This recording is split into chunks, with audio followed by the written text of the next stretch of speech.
All right, everybody.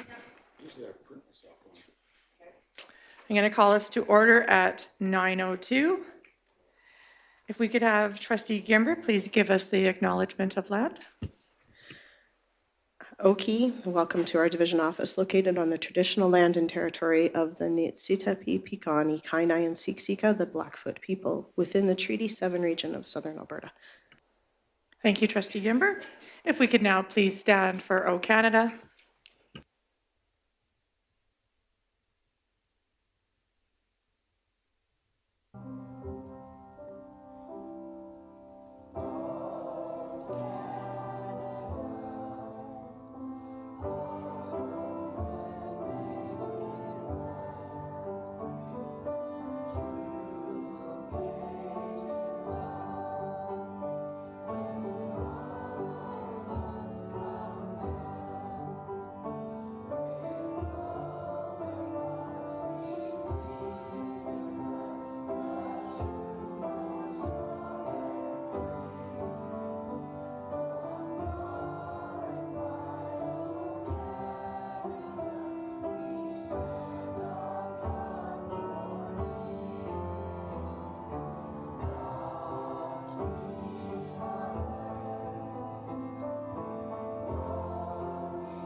I'd like to thank Crowsnest Consolidated for O Canada for us this morning. Moving on to the consent agenda. Recommendation that the February 25th, 2025 consent agenda be approved by the Board of Trustees as presented or amended. Can I get someone to make that motion? Trustee Long. Open for discussion. Any amendments? Trustee Yegas? I'd like to pull board policies. I only want board policy 8 and 23. 8's not in there, I don't believe. Oh, I'm sorry. Okay, 23 then. So you just want to pull board policy 23? Yep. Okay. As a action item, discussion. I'm sorry. It's a discussion. It's a discussion? Right, I guess we'll still actually need it as an action item because it's as in the consent agenda, it would have been approved as presented. So actually, we will make that an action item. So that will be E3, or sorry, F3.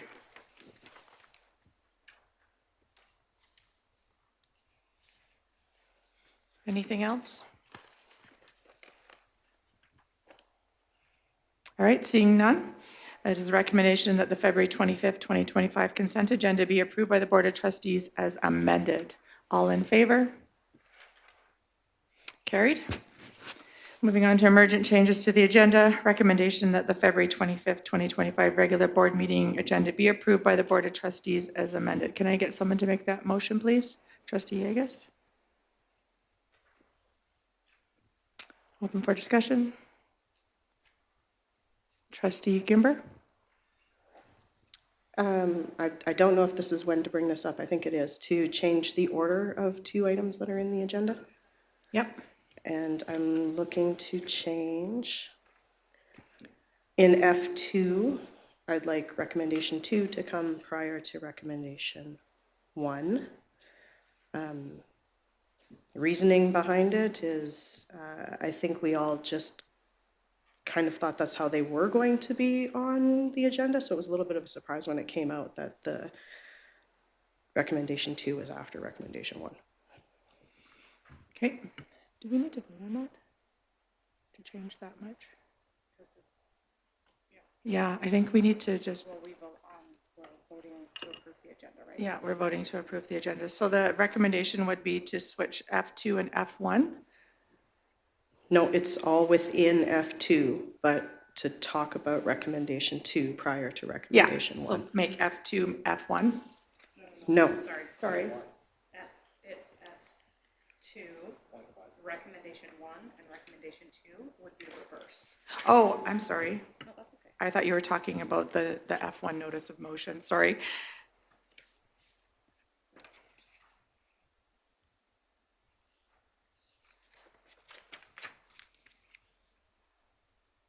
Okay. I got it now.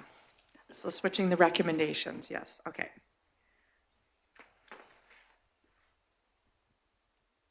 Okay.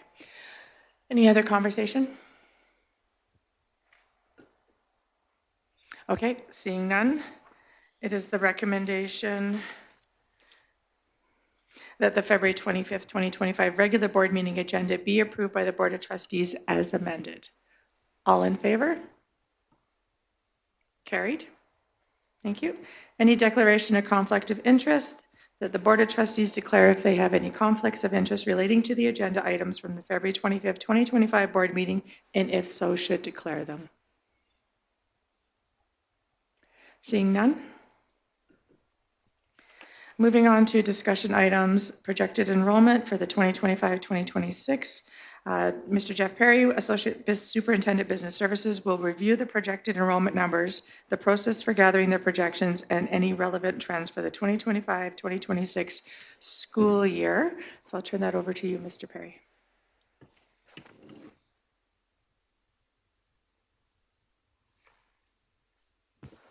Okay, thank you.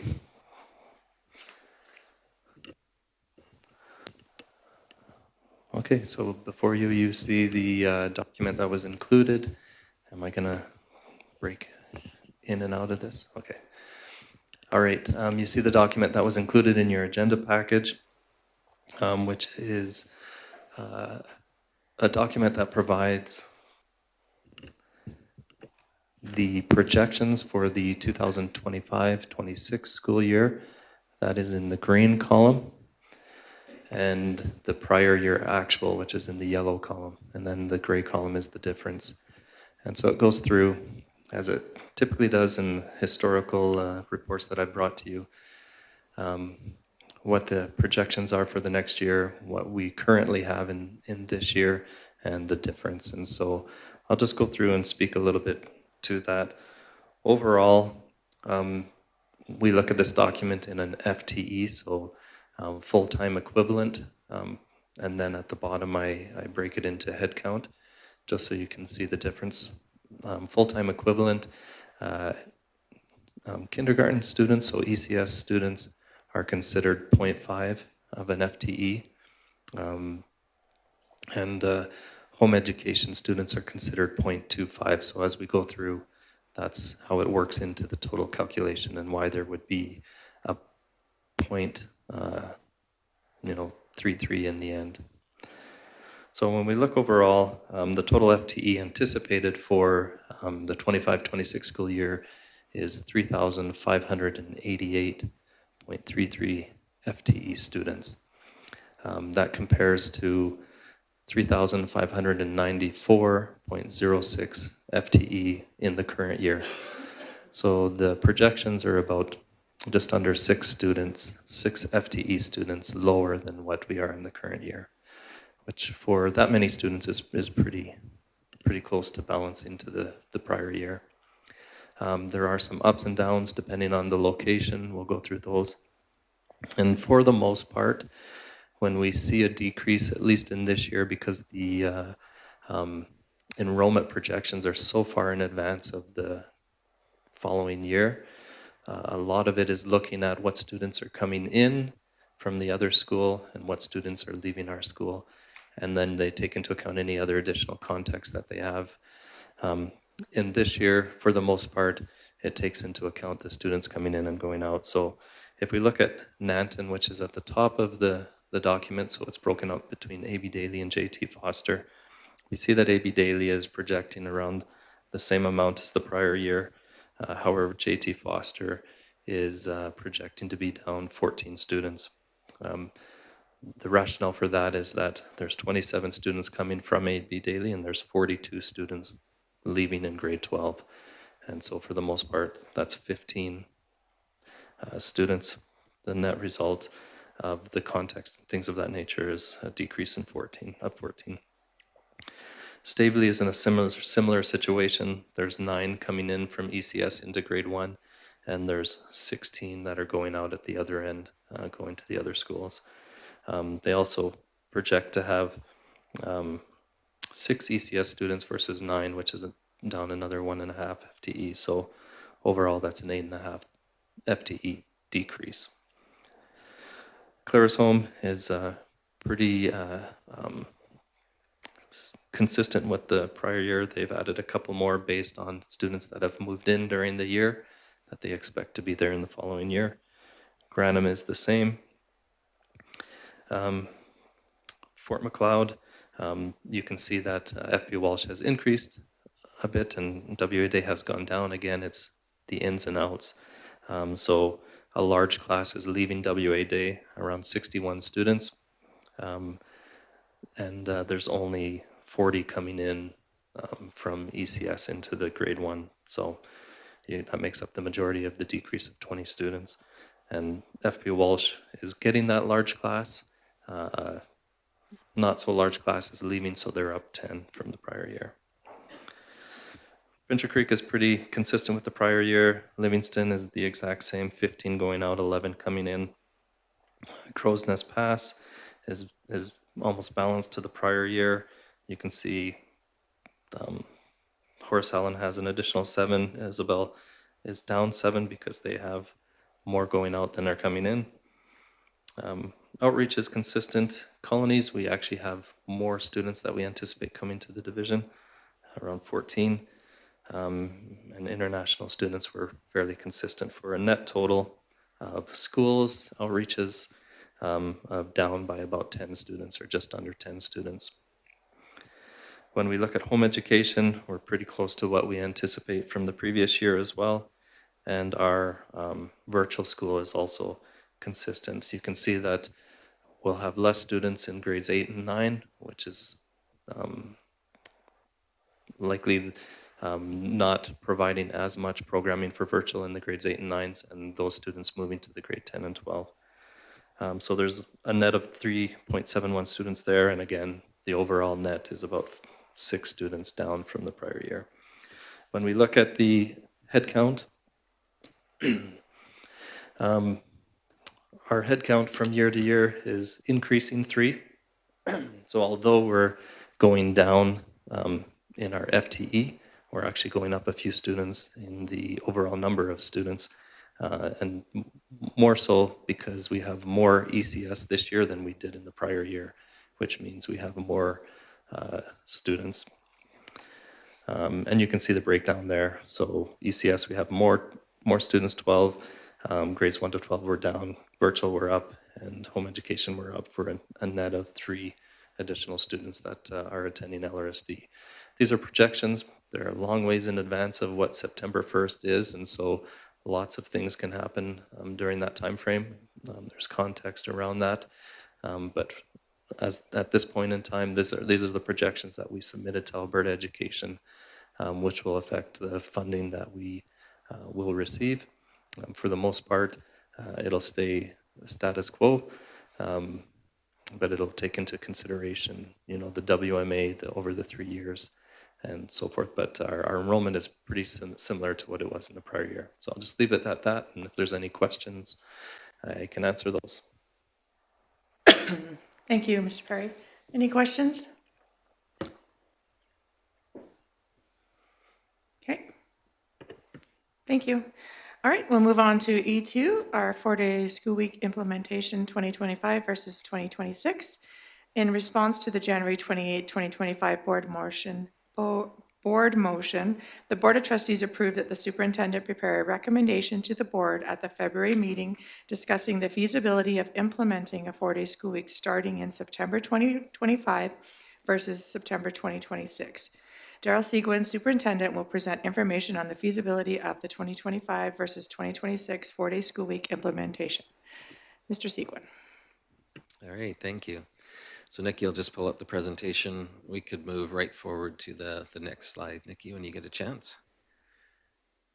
So just a little bit of background. I guess it's almost 10 months ago that the board approved the stakeholder engagement plan that started immediately after it had been approved. But we've been talking about a 4-day school week implementation, or the possible 4-day school week implementation, for many years now. But it became formalized in April of 2024.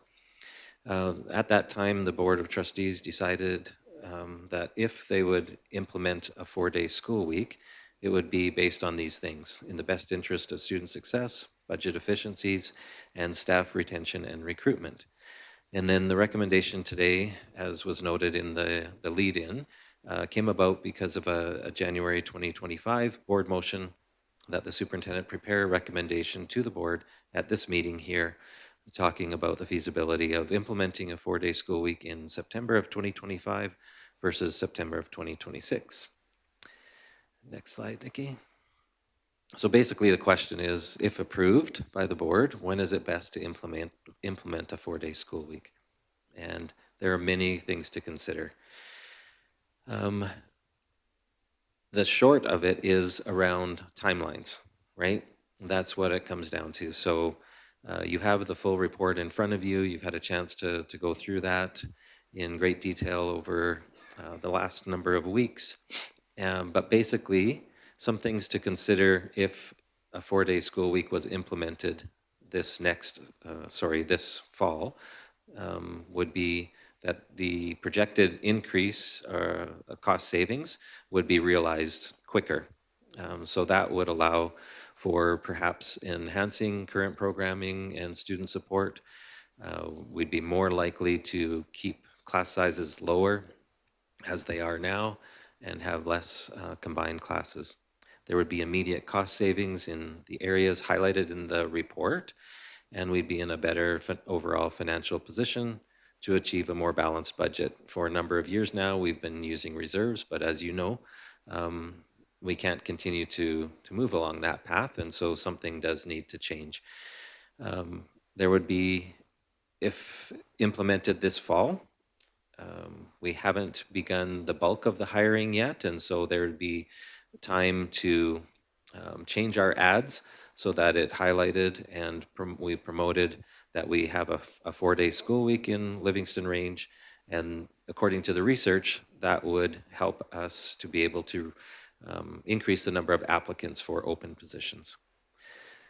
On the other side, there are tighter timelines. The time period between March and June goes by pretty quickly. You've got Easter in there as well, and so there would be tighter timelines to coordinate with childcare providers if that's something that was, part of the implementation process. There would be less time to conduct a transportation review of the affected areas around Stavely that were highlighted in the last meeting as we discussed them. And then, of course, with that, less time for parents and students impacted by any of those changes to adjust. And there would be less time, of course, to speak with union groups, even though we've spoken with them early on in the engagement process. It would be important probably to have a follow-up conversation to say, if this was going to be implemented this fall, are there other things that came up after our first consultation with you that we should be considering? I want to say, regardless of the decision of the board, if a decision is made to move to a 4-day school week, and we will be ready operationally to implement a 4-day school week this fall or next fall, depending on if the board was to move ahead with that. It's just the time period in there is certainly a factor to consider. When we take a look at the 26-27 school year, it's kind of the opposite. There'd be more time, right? Instead of 4 months to do all those sorts of things and to get right down to the details, there would be more time to flesh them out, have conversations, to meet with groups. And so some of the things to consider about a 26-27 implementation would be that there'd be more time to communicate. So we know that childcare has been one of the bigger concerns for sure. And so even though we've had some conversations with the childcare providers, a year, a year plus a few months would give more time to be able to have more conversations and to, partner if needed, or help them to ramp up and prepare to be able to take on more children if they had the capacity to do so. There would also be more time for us to consider, how high school students might be able to earn high school credits and have some work experience or other certification opportunities to be qualified to perhaps work in those childcare settings when they're not in school. There would also be more time for us to be able to explore the possibility of perhaps some of our support staff. This was one potential idea when they are not working for us, to be able to fill in and provide some childcare support for the providers, if they wanted to. More time for students and parents impacted by any changes to the busing, as we discussed last month around Stavely, the Willow Creek Comp and JT Foster. We know that something would have to be done around that busing situation there. So there'd be just more time for all those people to be able to plan for that adjustment. And then, of course, more time to follow up with those union groups and union executives to talk about any potential unanticipated changes from this decision and the implementation. Also, in the fall of this year, we know that there are trustee elections. And so you would need to consider that if there were changes on the board, there would need to be some time to bring those new trustees up to speed, to have a full understanding, as you do, because you've been involved in this for many years. You have a full understanding of all the ins and outs and that sort of thing.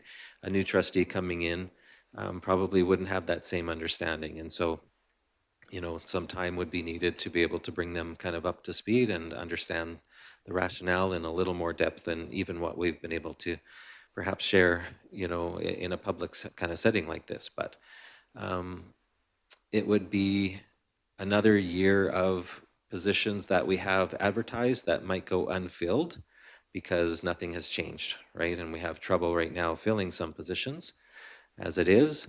Would a 4-day school week be an attractive way to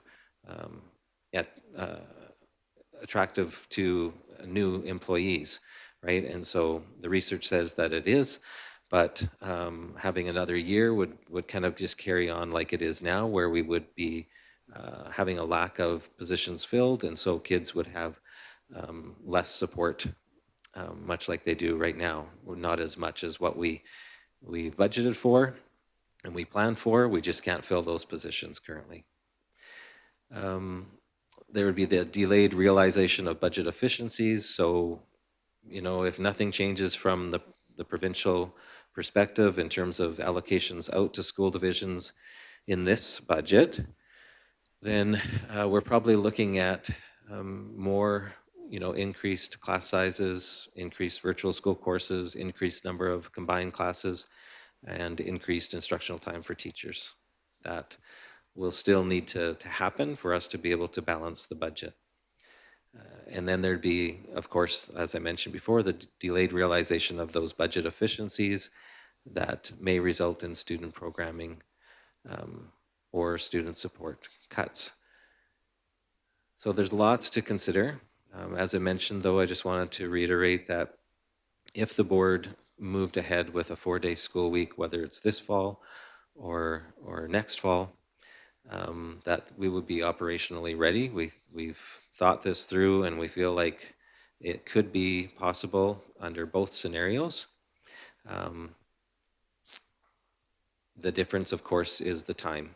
If you think about March to June, lots of things happen in a school year in there, and it's probably 70 some kind of work days in there. So just to keep that in mind as you're making your decision. And but ultimately, at the end of the day, the superintendent here in my position I would recommend having a little more time to be able to implement that. So if the board went ahead with a 4-day school week, I recommend that it would start with the 26-27 school year for all those reasons that I outlined in the considerations there in the presentation to you today. Thank you, Mr. Siegman. Was there any questions? Trustee Poitras? Thanks so much, Superintendent Subin. I really appreciate this. I know that it was on a lot of our minds of, is this enough time? Granna moved to a 4-day school week last year. And can you just talk a little bit about their timeline? I know that it was later in the year that they decided to move to that. And while they have excellent administration there and they were able to do it, in a shorter period of time, I just wonder what their timeline was like. And now that they've been in it for a while, was that timeline tight for even just one school, or was it pretty doable? Yeah, for sure. You know, it wasn't really considered a pilot or anything like that, but you're right. The time frame there was pretty tight. I'd have to go back and look, but I want to say it was around that April when a decision was made. The tightest, the most difficulty that we had there was in terms of getting the childcare arranged. We said basically to the parents there, if we could find and partner with a childcare provider, you know, would you consider moving to a 4-day school week? And they overwhelmingly said, yes, that is our biggest concern. So to have a childcare provider be licensed and to jump through the hoops of that licensing and stuff, we found that to be very tight. A lot of hard work by many different people to be able to make that happen. And fortunately, it all kind of came together and they got the green light and had the license, you know, even though the childcare provider was licensed in another community, which you would think would help, there is still a process to go through.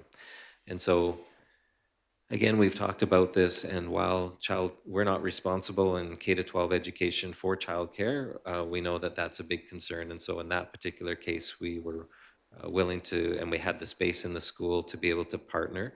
But that was the biggest hurdle to go through there. It wasn't necessarily timetabling or staffing or communication with parents or anything like that. It was really centered around the biggest barrier, the biggest issue that we were faced with in that tighter time frame was around partnering with a childcare provider and making sure all the licensing and making sure everything was in place with the facility in order for them to get licensed and to be able to open in time.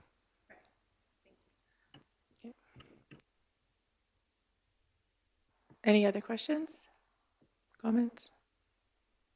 Trustee Toon? Yeah, echo what Trustee Poitras said. Thank you so much, Superintendent Seguin, for this.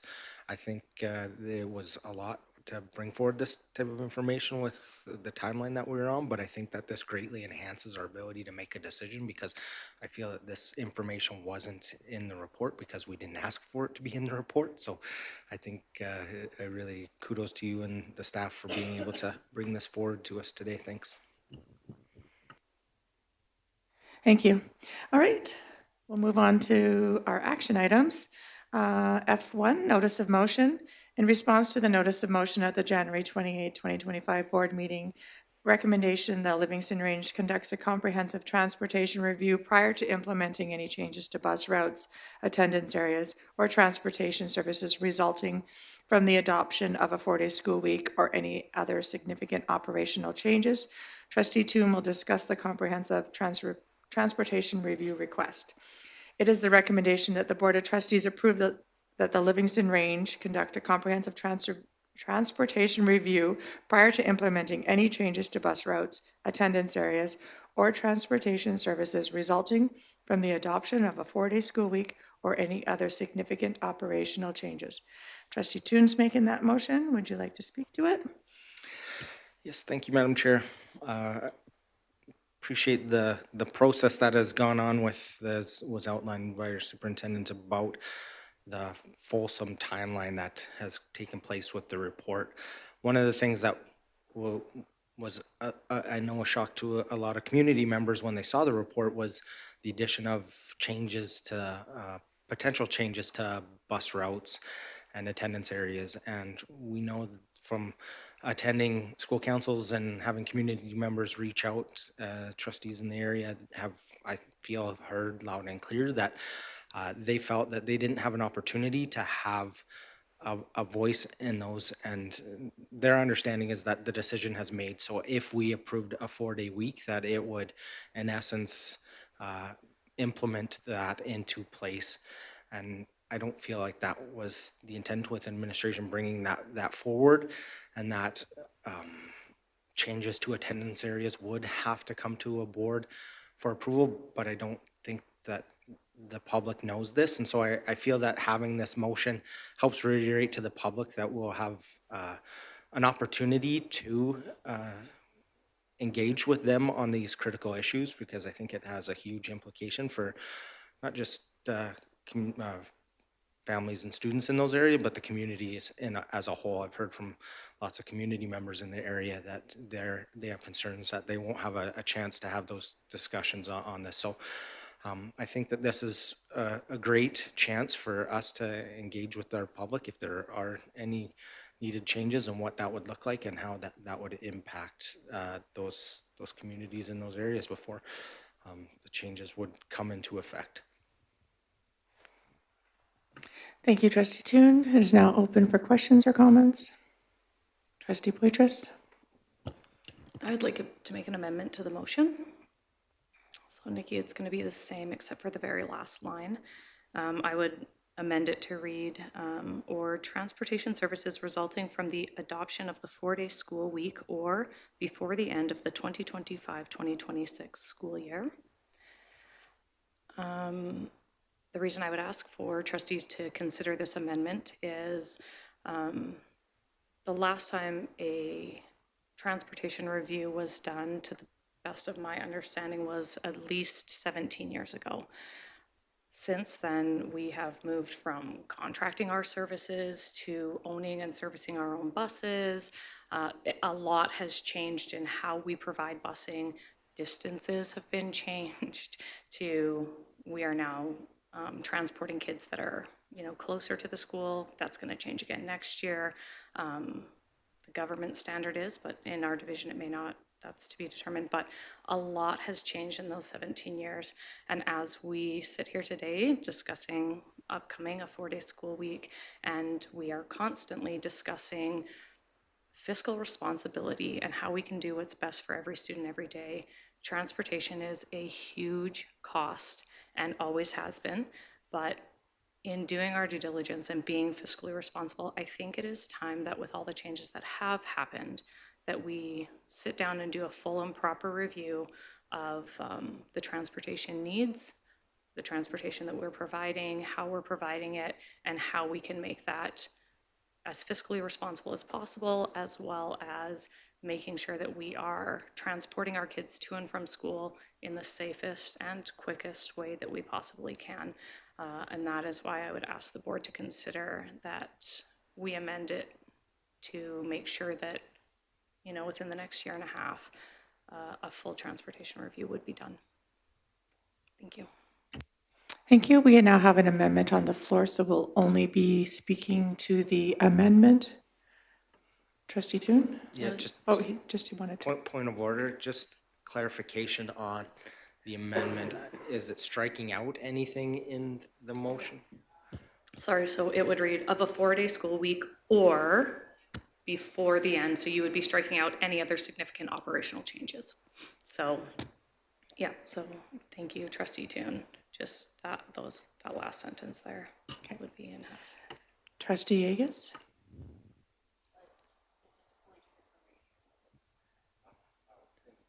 He's in the queue. It's okay. Yep.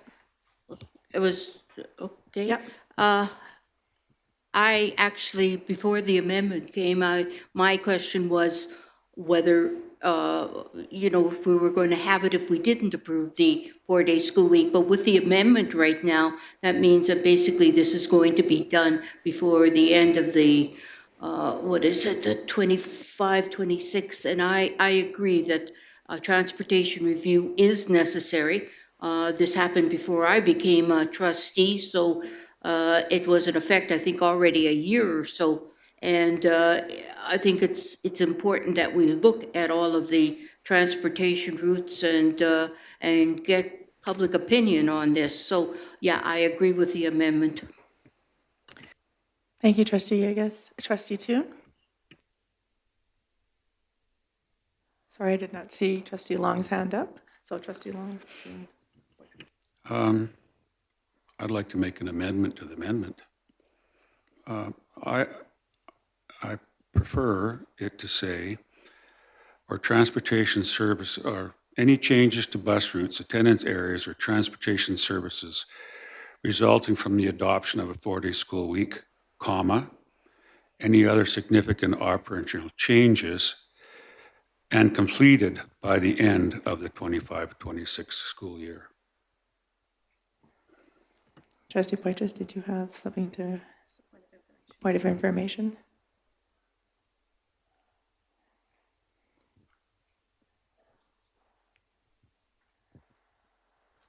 Madam Chair, I'll just add that before I'm finished. I think we want to leave the any other significant operational changes in there. And rather than say or before the end of it, I'd say by the end. So that is completed by the end of the 25-26 school year. Or is not definite. It's an either or. So I'm making it that it is finished by the 25-26 school year. And I want to leave in the any other significant changes. Sorry, we just have an amendment to the amendment now, but we have a point of information from Trustee Poitras. Yeah, sorry, when I originally made my amendment, I misspoke a little bit, I think. So just as a point of information, could we ask Mr. Seguin or whoever he feels would be best, we want to make sure that this is, you know, as easy to do as possible. Would a transportation review typically be done in the summer? Would a lot of that work happen when the students aren't in school and aren't being bused? And so would it be better to say by the start of the 2026-2027 school year, or does that 2 months, is that not when the work would mostly happen? I guess if the board thinks that's not a point of information, that's fine, but not really? Okay, sorry. I guess I could amend to change it then if needed. Okay.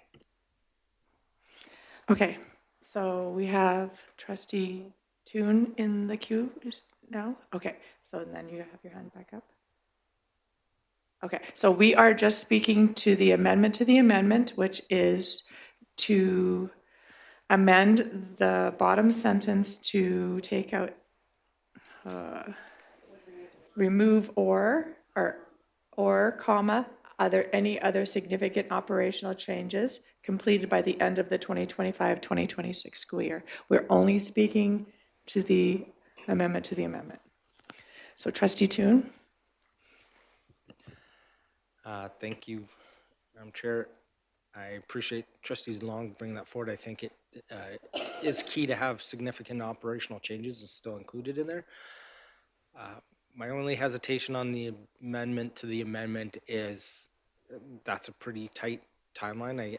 I get that we want to make sure that it's done in a prudent manner, but taking away administration's ability to do this in a phased approach where you go ward by ward, or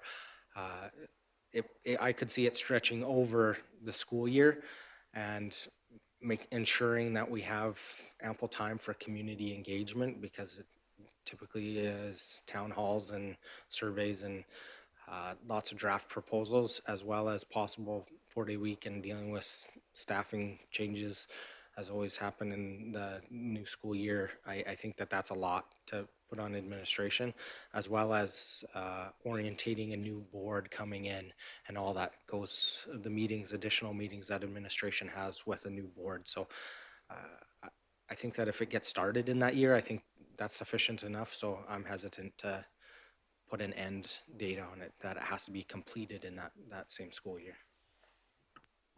Thank you, Trustee Toon. Any other questions or comments? Mr. Perry? So I remember a little bit of a discussion around this notice of motion, and my understanding, which I think it's changing a little bit from what my understanding is, so I want to make sure I have a clarification as to what's being proposed and ensure everybody else has the same. Initially, my understanding was that the notice of motion was to be for the areas affected by the 4-day school week, which would be the areas that we previously discussed, which is Nanton, Claresholm, and Staveley, and that it would only occur if there was a 4-day, if there was an approval to the 4-day school week. So those are two items that I think have broadened since my understanding, and I think that's important to understand. A transportation review is no little thing, and to do something divisionally is probably not within 1 year time frame, and I think we would need outside services to come in and support us in that venture as well. So if it's focusing on the Nanton area, then potentially, and the impact, Staveley, Nanton, Claresholm, and the impact there, I think it's doable within, before the 4-day school week would occur if the board decides to go that way.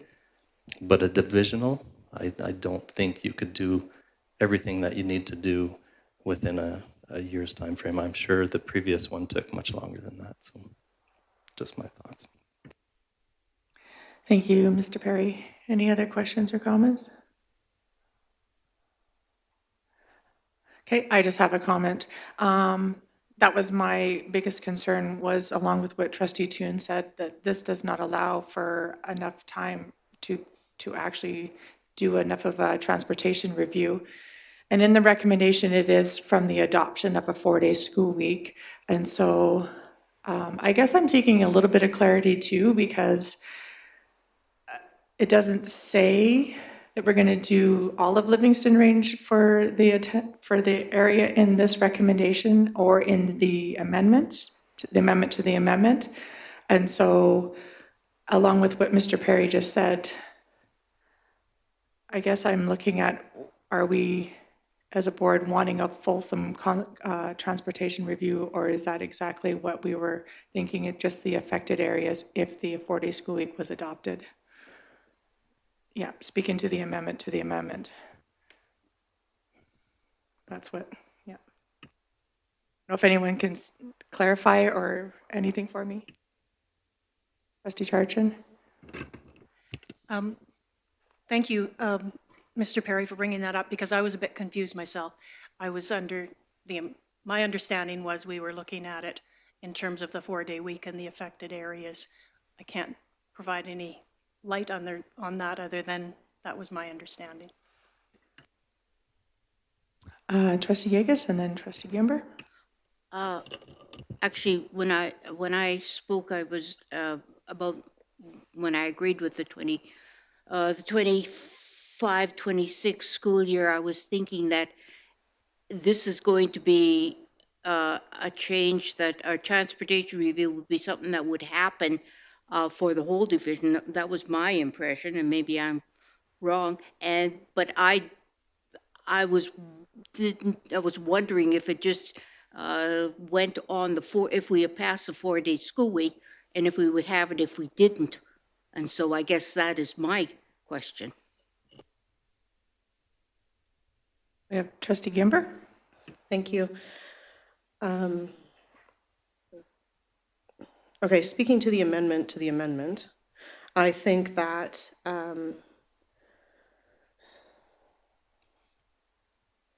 the significant operational changes is an important component, and I would vote in favor of the amendment to the amendment, and the rest of the conversation and things I have to say will wait until we discuss the rest of the motion. Okay, thank you. Trustee Poitras. Yeah, I would be in favor of the amendment to the amendment as well, and I do think that, you know, when you talk about other significant operational changes with that, that would be within our school division. Those are happening all the time and constantly, just with the way that education is right now. So that's why I would agree with this amendment, and I appreciate it because it opens that up to make sure that that stays in there and that this happens and includes not just a 4-day school week. So I would be in favor. Thank you. Any other question, Trustee Charlton? So just so I'm clear, the amendment to the amendment is for the review of the whole school division to be done by the end of the 25-26 school year? No, the amendment to the amendment is to add by the end of the 2025-2026 school year to the above recommendation with the comma after school week. So, gotcha, thank you. Any other questions or comments?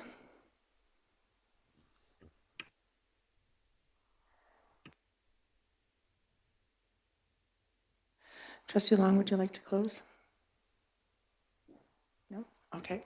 I'm going to call the question. We're voting on the amendment to the amendment, so I will read through the whole thing to make sure that we're all on the same page.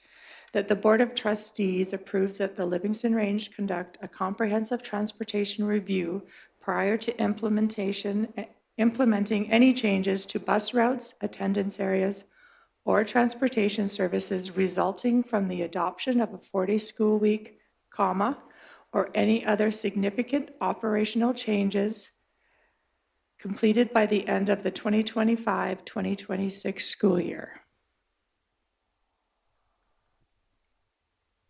All in favor?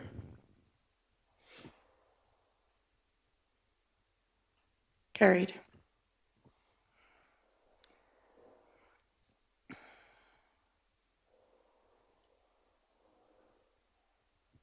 Do we still have to talk about the amendment?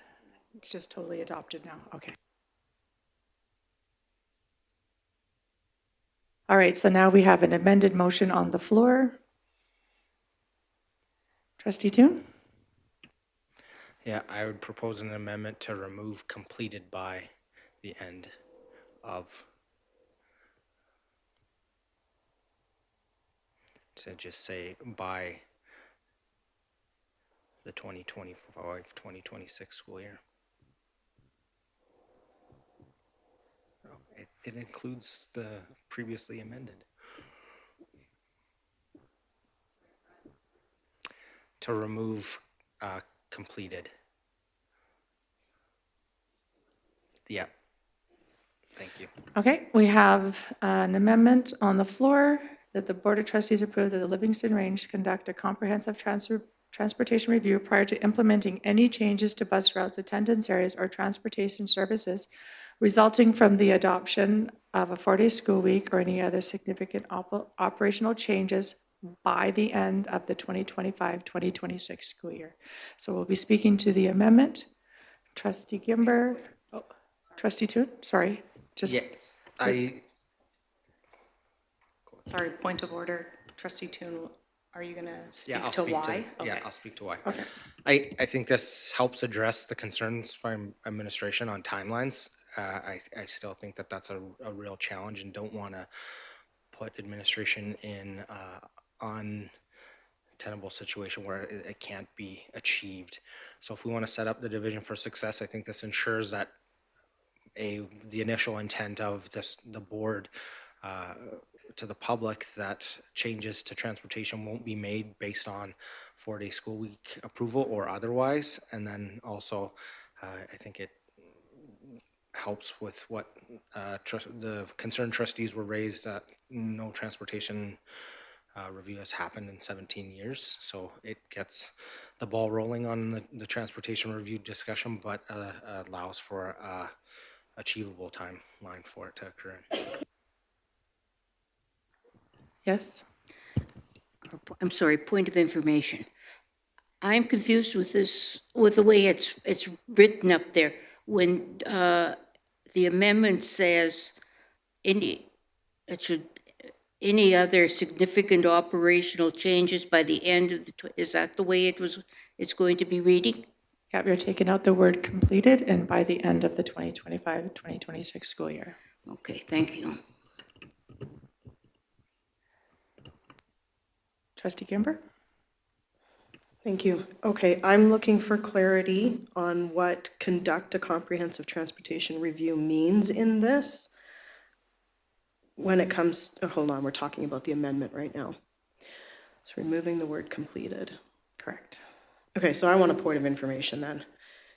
When we are conducting a comprehensive transportation review, prior to implementing any changes, does that mean that the review has to be finished before any changes to busing? The review has to be finished, not just started, before any changes to busing in the Stavely area. I want to make sure everybody understands that. As I read it, I would say yes. And so if there's any other clarity points, then, so Trustee Poitras and Trustee Long? Yep, so just to be like, in response to your point of order, the way that I read this is that the trustees approve the Livingstone Range conduct a comprehensive transportation review, which, unless specified otherwise, in my opinion, would mean you are doing a comprehensive transportation review of all of the transportation. That would be my understanding. It doesn't specify any specific one. Prior to implementing any changes to the bus routes, attendance areas, or transportation services resulting from any of the following. So my understanding is if this passes, an entire transportation review would need to be done and presented to the board before any changes would then subsequently be recommended to the board.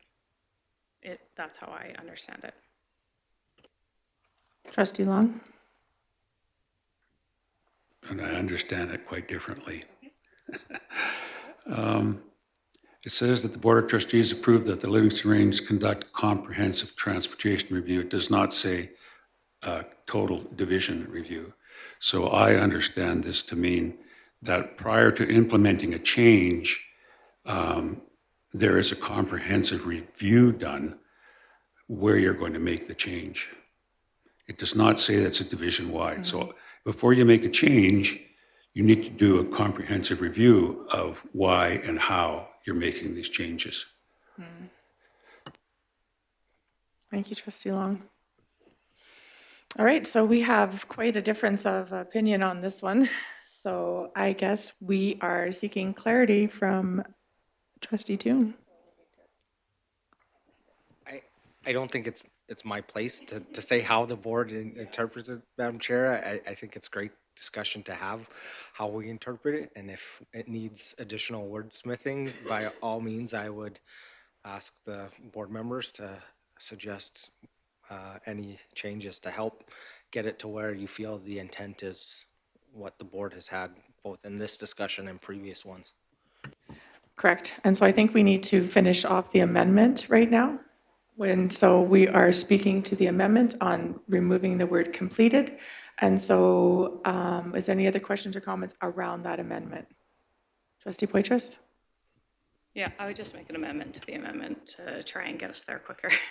So I would have it read that the Board of Trustees approve the Livingstone Range conduct a comprehensive transportation review of any impacted areas prior to implementing any changes to busing routes, attendance areas, or transportation services resulting, yep, it's okay, of any impacted areas. So you're just going to stick that in right after transportation review, so everyone's clear. I do think that a full and comprehensive transportation review would be beneficial. Right now, I think we need to narrow this down to the conversation that we're having today. We want to ensure that if there are any major operational changes that come by the end of the 2025-2026 school year, or if we move to a 4-day school week, that there is a review of those affected areas that will have longer bus times, or that it just isn't possible to continue busing in the way that we are. So there's a full review before those changes are made so that they're made, to the best of our ability. So I think this focuses it and brings us to where we need to be for now. And then at a future meeting or date, if the board, feels that it would be best fiscally responsible to do a full and comprehensive transportation review, that can be brought forward at another point. Thank you, Trustee Poitras. All right, we're now Just one- speaking to the Could I amendment. ask for just a pause for 1 minute? Nikki just wants me to double check this. Sure. Conduct a comprehensive transportation review of any impacted areas prior to implementing. Yeah, thank you. All right, perfect. We're now speaking to an amendment to the amendment. Did everyone need me to read it out to them, or are we? Yeah, okay. That the Board of Trustees approve that Livingston Range conduct a comprehensive transportation review of any impacted areas prior to implementing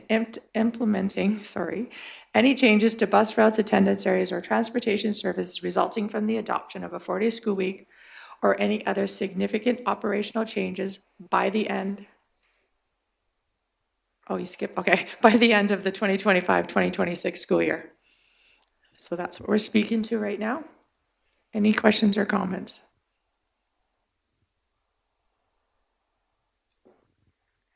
Trustee Charchin, and then So, excuse me, just for clarification, when we say, the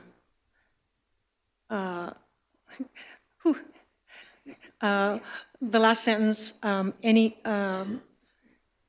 the adoption of a 4-day school week, any other significant operational changes by the end of the 25-26 school year, we've taken out the word completed. So does that mean started by the end of the 25-26 school year? who had their hand up first? I'm sorry, Trustee Yegas. Yep. This is a point of order. We haven't voted on completed, so that should still be in the amendment to the amendment.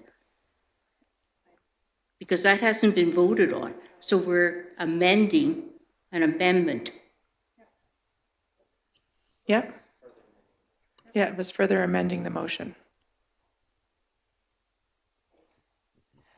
Trustee Poitras? Yeah, I amended it to still have the word completed taken out and add the clarity in here.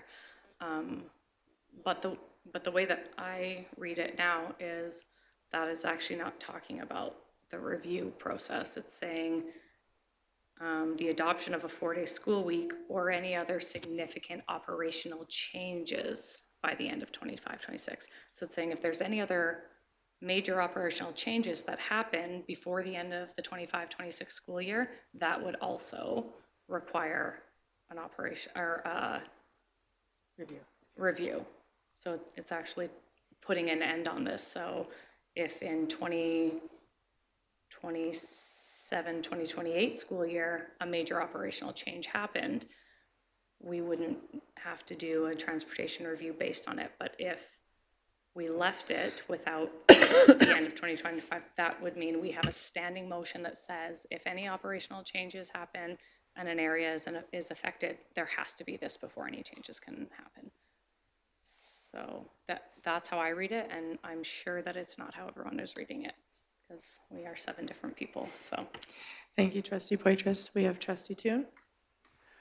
Yeah, I agree with Trustee Poitras. I'm seeing it the same way, and I have some apprehension about sunsetting it. I think if it's a good motion and there's other things that could come, so I would vote in favor of the amendment to the amendment and then consider just removing it, the time frame. But if it passes, I could still support it. Thank you. Trustee Long. Yeah, I'm also in favor of it. I like it because when you put the any impacted areas in there, that's relevant because when there are busing changes, if, for example, the 4-day week, not every community in the division would be affected. So this limits it to just the areas that are affected, which I appreciate. Thank you. Any other questions or comments to the amendment to the amendment? Trustee Poitras, would you like to close? All right, I'm going to call the question. The recommendation is that the Board of Trustees approve that the Livingstone Range conduct a comprehensive transportation review of any impacted areas prior to implementing any changes to bus routes, attendance areas, or transportation services resulting from the adoption of a 4-day school week, any other significant operational changes by the end of the 2025-2026 school year. All in favor? Carried. All right. Now we're speaking to this motion. That the Board of Trustees approve that the Livingstone Range conduct a comprehensive transportation review of any impacted areas prior to implementing any changes to bus routes, attendance areas, or transportation services resulting from the adoption of a 4-day school week and any other significant operational changes by the end of the 2025-2026 school year. We are now just speaking to that motion. Trustee Toon. Thank you, Madam Chair. I think Trustee Long brought up a great point, something that we've discussed previously.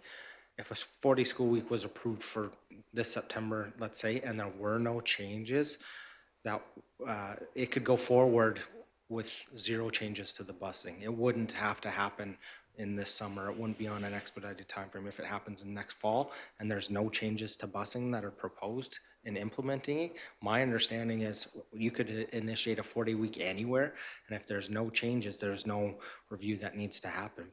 But administration has brought forward that potential areas in the north would there would be proposal to look at some of those changes, so that would initiate this.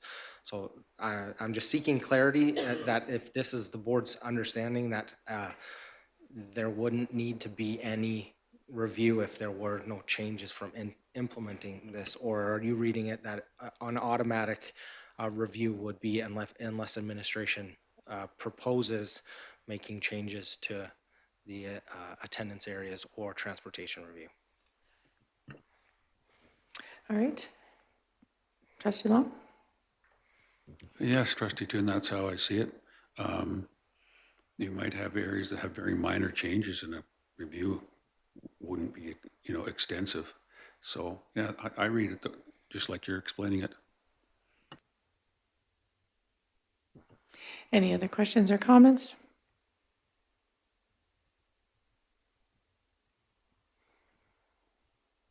Okay.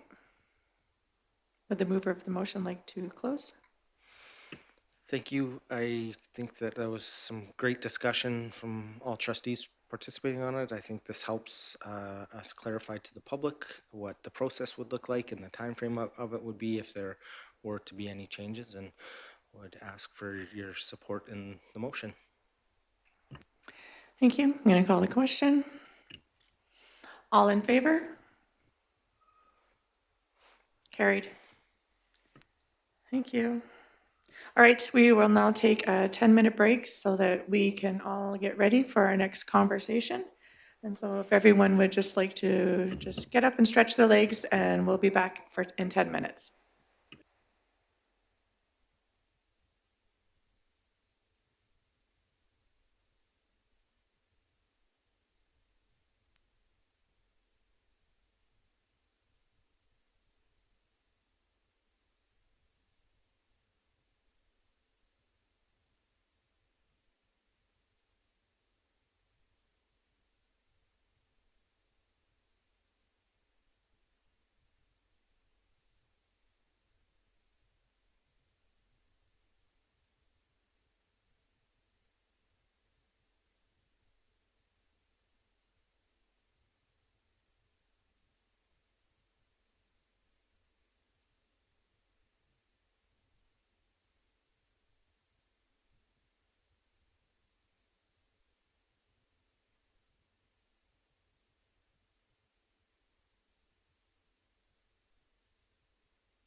Yep. all of a sudden I'm like, okay.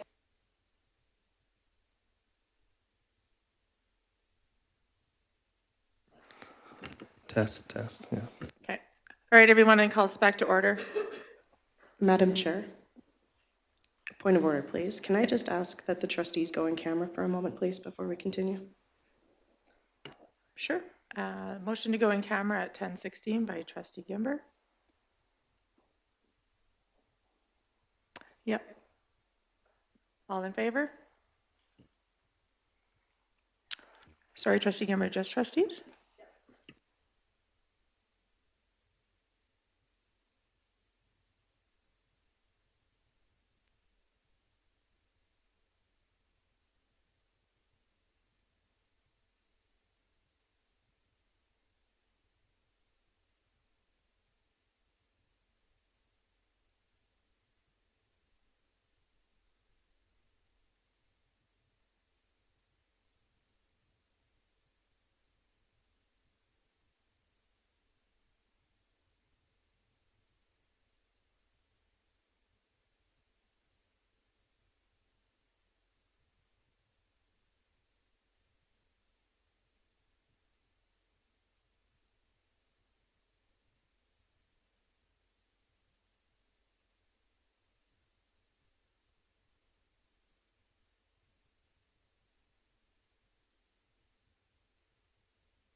We're ready.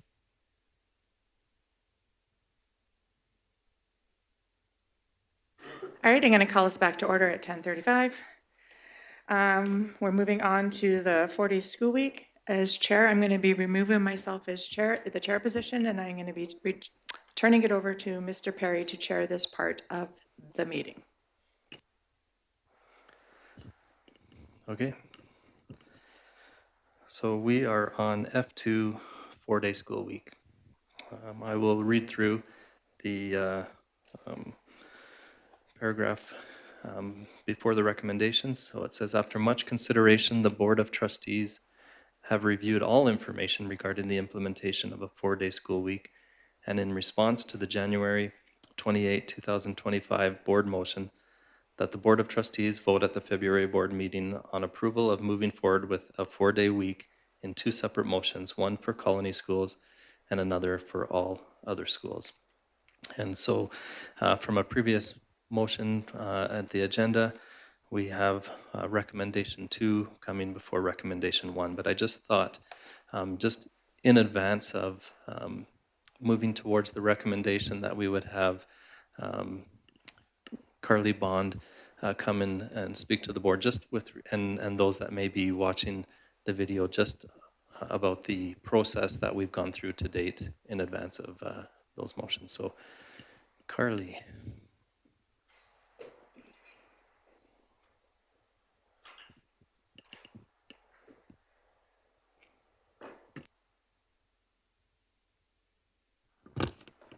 Good morning.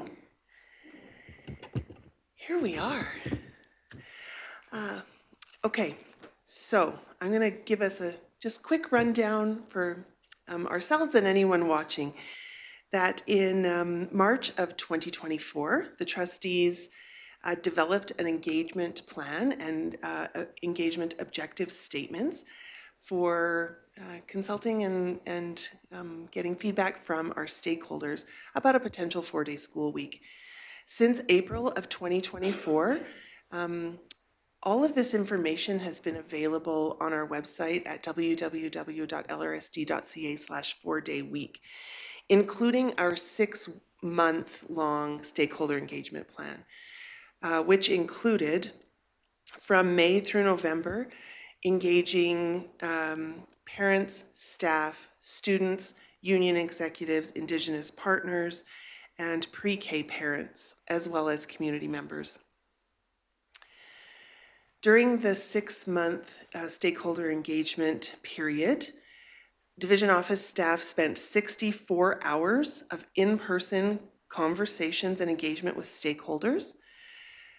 We met in person with 384 people. We administered 5 surveys, received 19 handwritten letters, and 135 emails. All stakeholders were able to engage with us by emailing us at 4dayweek@lrsd.ab.ca. After that 6-month engagement period, we've continued to receive emails, and all of those have been shared with the trustees, although they do not appear in the detailed public report that was shared in January 2025 because they came in after that fact. So due to the nature and scope of the 4-day school week project, senior administration and staff invested a considerable amount of time in research, planning, engagement, and reporting. It is estimated that staff time investment is approximately 1,300 hours for research, presentation development, stakeholder engagement planning, survey question development, calculation of impact on instructional hours and assignable hours, budget forecasting, draft calendar development, staff impact assessments, communication, frequently asked question development, report writing and presenting, and more. This significant commitment to the project has resulted in what we believe is a very thorough examination of a 4-day school week. And any stakeholders can again go to that website, www.lrsd.ca/4-day-week, and see all of the communication resources, as well as the detailed public report that was released in January of 2025. Great, thank you, Carly. I appreciate that. That gives a little bit of context to the discussion that the board will have today. Right. Okay. And of course, board members had a binder with those reports available to them, and that's what's referenced in the prelude to these recommendations. Okay, so we'll begin with recommendation number 2, which is the Board of Trustees approved the implementation of a 4-day school week for all the colony schools within our division to begin at the start of the 25-26 school year. Do I have someone that will make that motion? Trustee Charchin. Trustee Charchin, would you like to speak to that?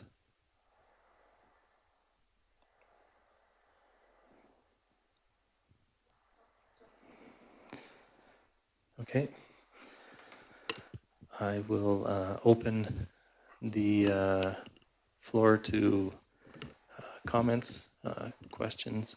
We want to ensure that everybody has an opportunity to share their thoughts, but we won't go in any formal direction. But is there somebody that would like to begin? Trustee Poitras and then Trustee Kimber. Perfect, thank you.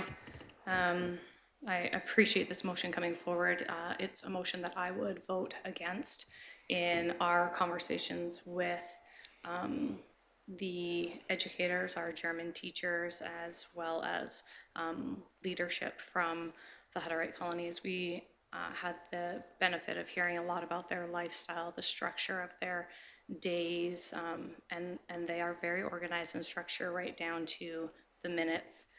We also heard that this would have a significant impact on the colonies that they would need to get approval for, to the point that it may result in the colonies no longer being able to continue forward with Livingstone Range and the educational process we have with them right now. We heard from our colony teachers that the younger the students who are low German speaking and are learning English and only having it in the school, it's a significant impact when there is a long weekend and there's that 3 days off rather than just the 2. And to have that every week would have some significant challenges and big setbacks with the language barrier. Because the colonies schools are very different, the lifestyle is different, and it's a community that are all connected and have approval that comes. I believe that this would not be in the best interest of our colony students, and for that reason I would vote against this motion. Thank you, Trustee Poitras.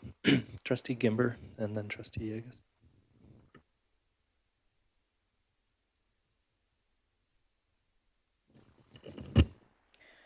Thank you. I'd like to make an amendment, and the amendment would be to begin at the start of the 26-27 school year, and that's from the recommendation of the superintendent.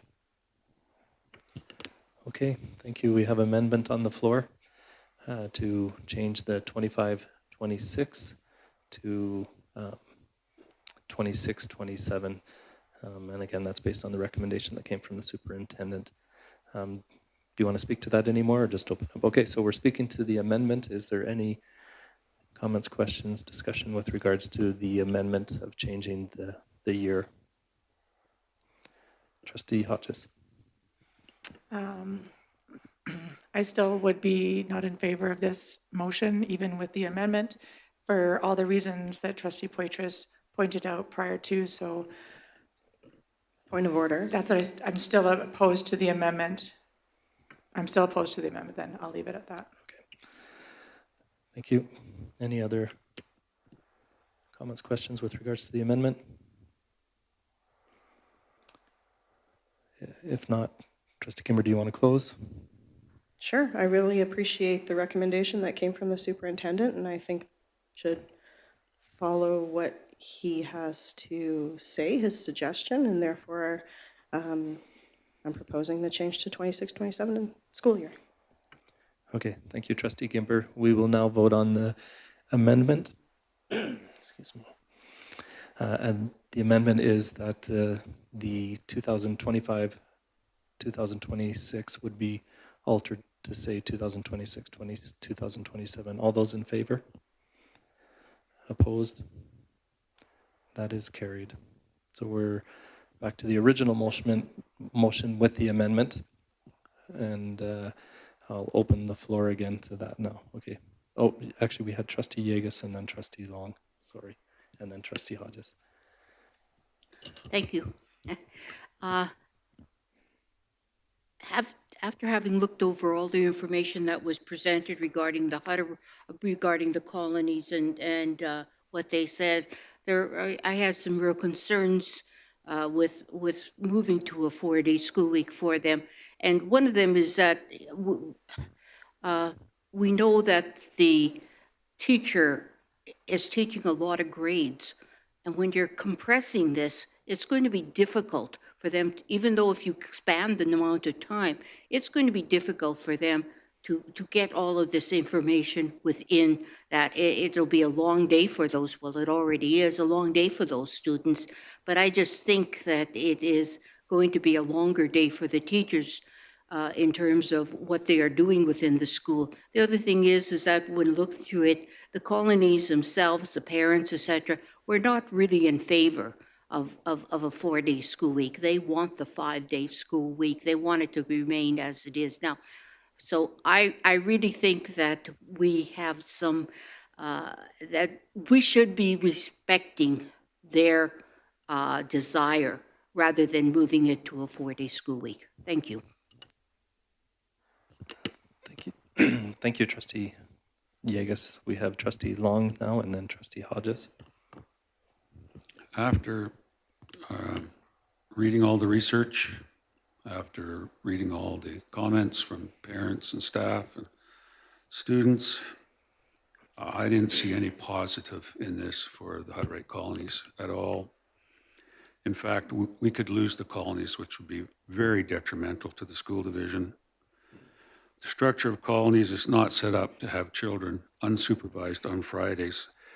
We would really be disrupting the Hutterite lifestyle if we accepted this, so I'm against this. Thank you, Trustee Long. We now have Trustee Hodges and then Trustee Gimber. Thank you. I probably should have spoke to this, I guess, with the amendment. I guess as a board, though, we're the ones that are going to decide when it's implemented. Yes, we had a recommendation from our superintendent, but it's the board that ultimately has the deciding factor of when it's going to be implemented. I'm still not in favor of the colonies joining the 4-day school week. It does concern me a little bit if we have the 5-day with them and the 4-day with the rest of the school division because of our teachers and the potential of having EAs out on there on Fridays teaching instead of our teachers. So I do have a concern around that if they aren't all on the same schedule as the rest of the school division. But even with that, I still would not be in favor of this. Thank you, Trustee Hodges. Trustee Gimber and then Trustee Toon. Thank you. So looking at the 3 pillars when it comes to the Hutterites, I think first of all, the student success, and it's already been highlighted that the language would be the #1 piece that would not be positive if we went to a 4-day week. So that's one reason why I would not be in favor of this motion. The second is budget, and we spoke at the last board meeting about the cost of losing the Hutterite colonies, and at about $7,200 per student, 250 students, that's a $1.8 million loss to our division. And, you know, culturally, I think it's a fantastic thing to have the Hutterite colonies as part of our division. In fact, there's a field trip going next week where some of the students at Stevely Elementary are going to visit the Hutterite colonies and learn their culture and their way of living. Staff recruitment, I don't have anything one way or the other to say with regards to that, but those are the 3 pillars and the 3 reasons why I would be against this motion. Thank you, Trustee Gimber, Trustee Toon, and then Trustee Chargin. Thank you, Chair. I echo what has been previously shared by the trustees, I think there's a lot of challenges with 4-day school week in a colony that are unique to the colony as opposed to our community schools. I appreciate the board considering this separately. I think it helps us do justice of ensuring the unique needs of the colony is met. One of the things that, as the pillars that Trustee Gimmer mentioned, was fiscal responsibility, budget efficiencies. There aren't real cost savings like there are in our community schools because we don't pay for the infrastructure, we don't pay for transportation. So some of those are our biggest costs. And as other trustees have highlighted, I do have huge concerns about the proposed flexing of colony staff, having whether the EA or the teacher there separately. I think it would be a huge problem for the continuity of the learning as well as the risk to staff not having the support that they need. One of my real concerns as well about not moving to it is one of the things that we heard from colony teachers is as a pro for moving towards a 4-day week would be the ability for professional development. So I would hope that in the future there could be some additional plans to help support our colony teachers with equitable PD opportunities where they can, I know that they do some with their fellow colony teachers, but other ways that we can enhance professional development for those colony teachers. Thank you, Trustee Toon. Trustee Charchin. Thank you. I'm not saying anything anybody else didn't say because I'm last, I think. In terms of budget efficiencies, as Trustee Toon just said, we aren't responsible for the facilities. Students do not need to be bused, so though I don't see any budget efficiencies to be gained and just the potential of losing a lot of FTE funding. So I would also vote against this motion. Trustee Poitras. Yeah, I did just want to mention, I think that the biggest financial impact would be that the PD that happens now would be more on Fridays if the rest of the division did move to a 4-day. And so there could be an increased cost of substitutes that we would need. And so it could actually cost us more dollars because now all of that PD that's happening, we need to have subs so that those colony teachers can still get the same amount of PD and be able to come attend these. So then we would need to have substitutes. So it actually, I think, would probably have an increased cost. Okay, thank you. Any additional comments? If not, we will allow Trustee Charchin, if she chooses, to close, and then we will call the question. No? Okay. We will call the question. So the motion that stands on the floor at this point is that the Board of Trustees approve the implementation of a 4-day school week for all colony schools within our division to begin at the start of the 26-27 school year. So if you vote in favor, you are voting for that.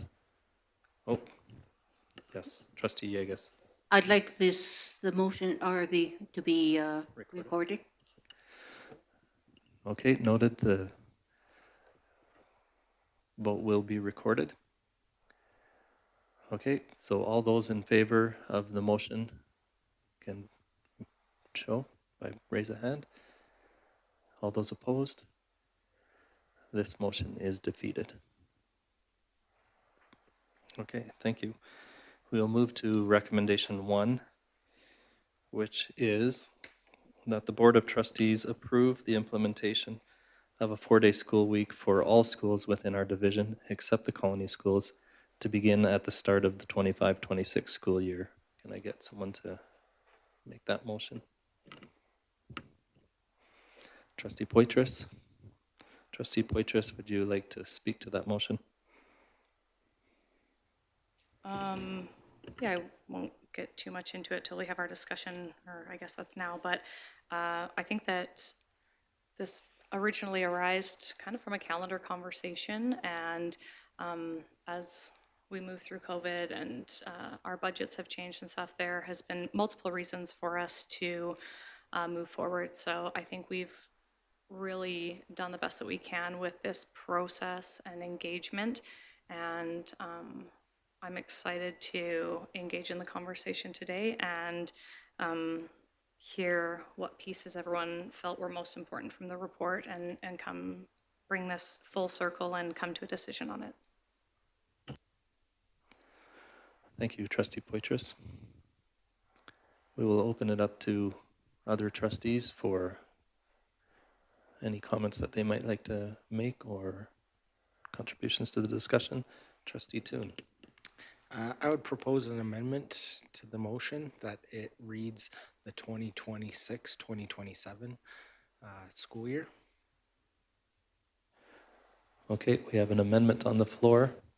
The amendment is to change the start of the 25-26 school year to the start of the 26-27 school year. Is that correct, Trustee Toon? Okay. Do you want to speak to that? Yes, echo Trustee Gimmer's comments. I appreciate the report that we received from our Superintendent Seguin, and I think that it would be prudent if the board were to move forward with this, that it do so in the 2026-27 year. Just remind trustees, voting yes to the amendment doesn't mean that you support the motion going forward, but I feel that it would be prudent for us to include the date that was the recommendation from our superintendent in the motion. Okay, thank you, Trustee Toon. Is there any comments, questions from other trustees? If not, Trustee Toon, any additional words to close? Okay, we'll call the question. So the amendment that is on the table that we will be voting on is to change the 2025-26 to 2026-27 as to when it would begin. So all those in favor of this amendment? Any opposed? That's carried. Okay, so we're back to the original motion with the amendment. I will again open it up to trustees for their comments, discussion, questions. Trustee Long. Yeah, so I'll set the whole thing off. I'm going to speak for 5 minutes, so be patient with me. Our first priority is to the welfare of our students. Anything else is secondary. Does a 4-day school week benefit the majority of our students? I do not think we have concrete and/or substantial evidence to support this as a whole. A 4-day school week improves as a whole. Does a 4-day school week improve academic performance or mental health? I don't think we had any concrete or substantial evidence about that. Too much of the information we have read and heard is based on speculation. The well-being of the people in our school division is too important to have a yes vote based on speculation. I realize childcare is not a mandate of central administration. However, board members are elected officials who represent the people who have elected them. This is a quandary then for trustees. We are elected to govern the school division, not to provide childcare, but we must also do what is best, firstly, for students, our parents, and our staff. We represent the way they want the system to work. A 4-day week benefits some division community members, for example, perhaps farming, ranching families, people who commute. For some division community members, it's inconsequential, and to some of the school division community, they are definitely negatively impacted. I do not believe a 4-day school week has an overwhelming positive effect for the majority of the people involved in our school division. A 4-day school week would be detrimental for our Indigenous parents, possibly for our Indigenous students, and seems to be detrimental for our Hutterite colonies unless they remain on a 5-day week. This would negatively impact our budget savings. The possibility of the colonies leaving the division was mentioned. This would be a terrible loss in many ways. Could we also see a decline in Indigenous enrollment quite possible. I do not want to take that chance. There will be budget savings, but again, the savings are speculative, not concrete. The percent which might be saved in our total budget does not justify a 4-day week. We need to find alternative methods of budget saving. Some of the savings in transportation will be less now because of transportation changes that have come up in Staveley, Grantham, additional strain because of the 1.6 kilometer distance pickup for all students, kindergarten to grade 12, will also negatively impact what the projected budget savings would be. We will lose, retain, or see a significant improvement in recruiting support staff. Would we see an improvement in teacher retention and recruitment? All we can do again is speculate. Again, we need to do more than speculate. I would rather not take the chance. There will be a budget savings, but the actual amount is unknown. I do not see the positives outweighing the negatives. What is saved in dollars is not worth the negative impact a 4-day school week will have. The students should remain in school 5 days a week. Our provincial government decides how much funding school boards receive, and insufficient funding has put the board in this very difficult situation. We must continue to lobby our provincial government for adequate funding. In conclusion, I would rather explore other options than the 4-day school week. Thank you, Trustee Lalonde. We'll move to Trustee Hodges. Thank you. I became a trustee because I wanted to try and help kids in any way that I could. When we redid our vision, mission, and core values, it was such a great day because it was all centered around students, every student, every day. As I looked at the data in the 4-day school week binder and the lenses we developed to look through and some perceived benefits, student success, may reduce absenteeism, perceived student performance, potential for improved well-being and time management, budget efficiencies, some in transportation, utilities, supplies, costs, and staffing, staff retention, possible recruitment, and professional learning. And then I looked at the potential challenges, potential increased stress, workload, loss of learning, food security, safe environment, our colony schools, and missing 1 day of a 4-day school week is more detrimental to the students as there's a greater learning loss. I know we've had 3 lenses to look through, but student success is what it all comes back to. Budget efficiencies, a cost saving of 1% of our overall budget, was not enough for me to see how it would benefit students, and it is not enough to go back into the classrooms to support student success.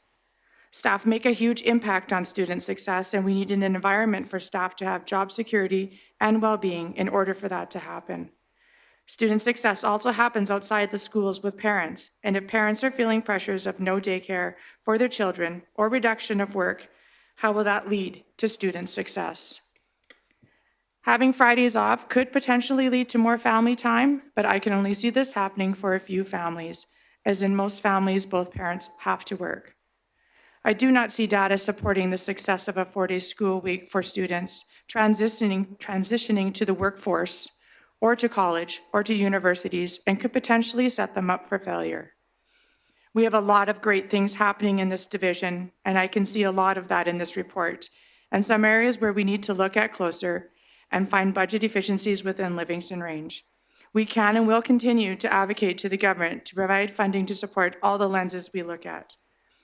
It all starts with students, and setting them up for success will only make the future brighter for everyone.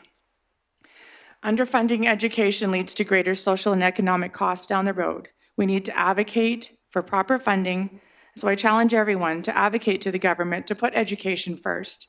I do not want to put any more pressures on families that are already struggling, but it takes nothing to write a letter. I will not be voting in support of this 4-day school week. Thank you, Trustee Hodges. We will move to Trustee Yegas. Thank you. I know a lot of time, effort, and interaction has gone into this, the research for the 4-day school week. one of my concerns, my main concerns, is student success. All of the information that on student success has come out of the United States. And I really question some of the, not, I don't question it, but I really have concerns about some of it, how it will affect our school system, because we do have different school systems. I think our students need to have time, more time in order to do their studies. They don't need longer days. What they need is more mental health help, more academic help. And I really think a 4-day school week would compress this. We are a rural area. We have long distances for some of the students to travel. The childcare is a major concern, especially from what I've heard from parents. I think that for student success, we have made some alleged concerns about or says things about this, but I don't think these could. We don't really have an impact or know the impact this is going to have. These students are here today. In 4 years, they're not going to be here. We have to look at our students today, not 4 years from now, because they're not in school anymore. So I don't think this is going to be really helping students. And when we talk about things like missing days and that, we don't take into account students who are sick. They miss 1 day of a 4-day school week. They're missing a lot. And there are other situations that could unfold. The second one was the budget efficiency. One of my concerns with these budget efficiencies were that if we have a 4-day school week, are we going to need as many teachers? Probably not, because each teacher will teach longer to reach the maximum number of hours they need. And therefore, I think there's going to be less staff needed for the full instructional time, which means a decline in staff. Even though we could say this could come from attrition, but I still think that we're going to have to decrease the number of staff. In terms of retention of staff, we're having a problem now, I know. But seriously, do we really think that somebody who's going to be able to get a job in a city is going to think twice about moving out here? I don't. I think that is going to still be an issue. We don't know for sure if they do. This is all based upon a premise. I really think that we need to look seriously at other issues in order to balance our budget. There are other concerns that we could have, and of course, one of them is advocating for more money. But there are other ways. We really haven't looked in great deep depth at other ways that we could save money within the division without impacting our students. Thank you. Thank you, Trustee Yegas. Is there anyone else that would like to? Trustee Kimber. Well, I might as well join the line, join the queue. Okay. I was really, really excited about having the Fridays for additional programming for the academies, especially Flight Academy, that I have a son who really wants to do that in a few years. But it's no surprise when I received the report on January 21st, I was shocked to see the suggested changes to transportation for the Staveley area. While I understand and know the board asked for numbers and projections and some assumptions had to be made, embedding the change to school boundaries within the report and releasing it to the public had far-reaching repercussions. It not only overshadowed the bigger issue of the 4-day week, but it also drowned out any support the 4-day week may have had in that geographic area in the first place. I heard panic in voice from parents, and for that, I'm sorry. There are ways that we could have handled this and presented it that were better.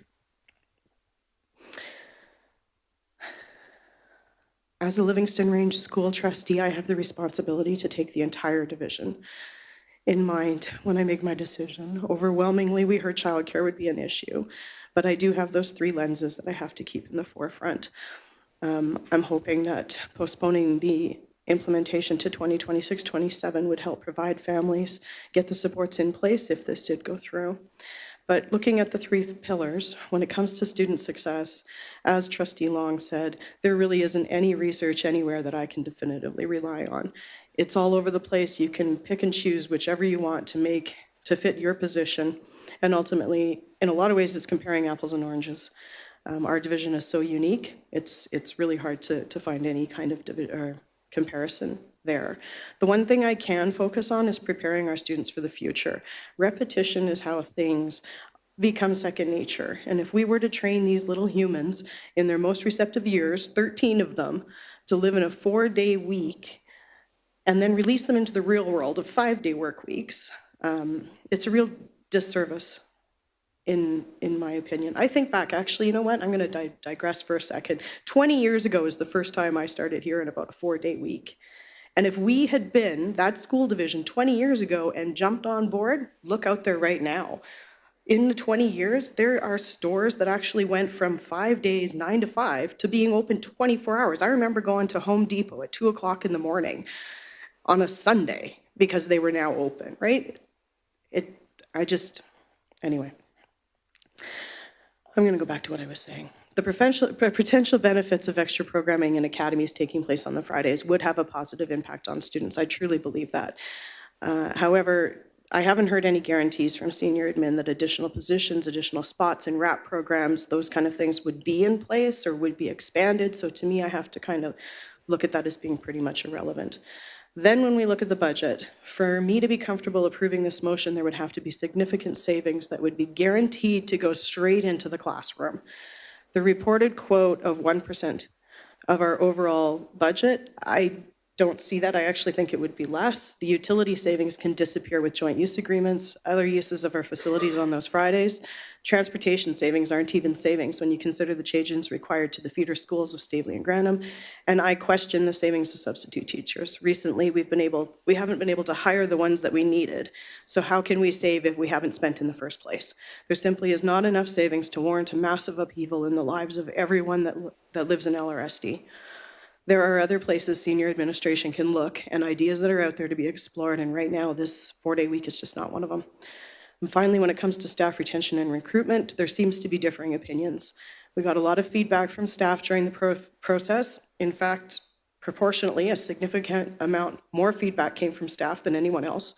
And unfortunately, a lot of that feedback was based on a lack of knowledge and understanding. Although our communications officer did a fantastic job creating the 4-day week website and FAQs, it was obvious in those survey responses many people didn't research what it would really mean before they gave their opinion. In addition, the survey questions could be interpreted in different opposing ways, which makes those results now unreliable.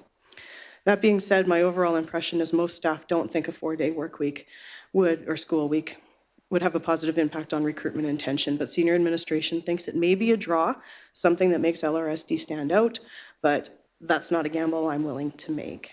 So, in my conclusion, this is a huge decision with many repercussions if it's being implemented division-wide.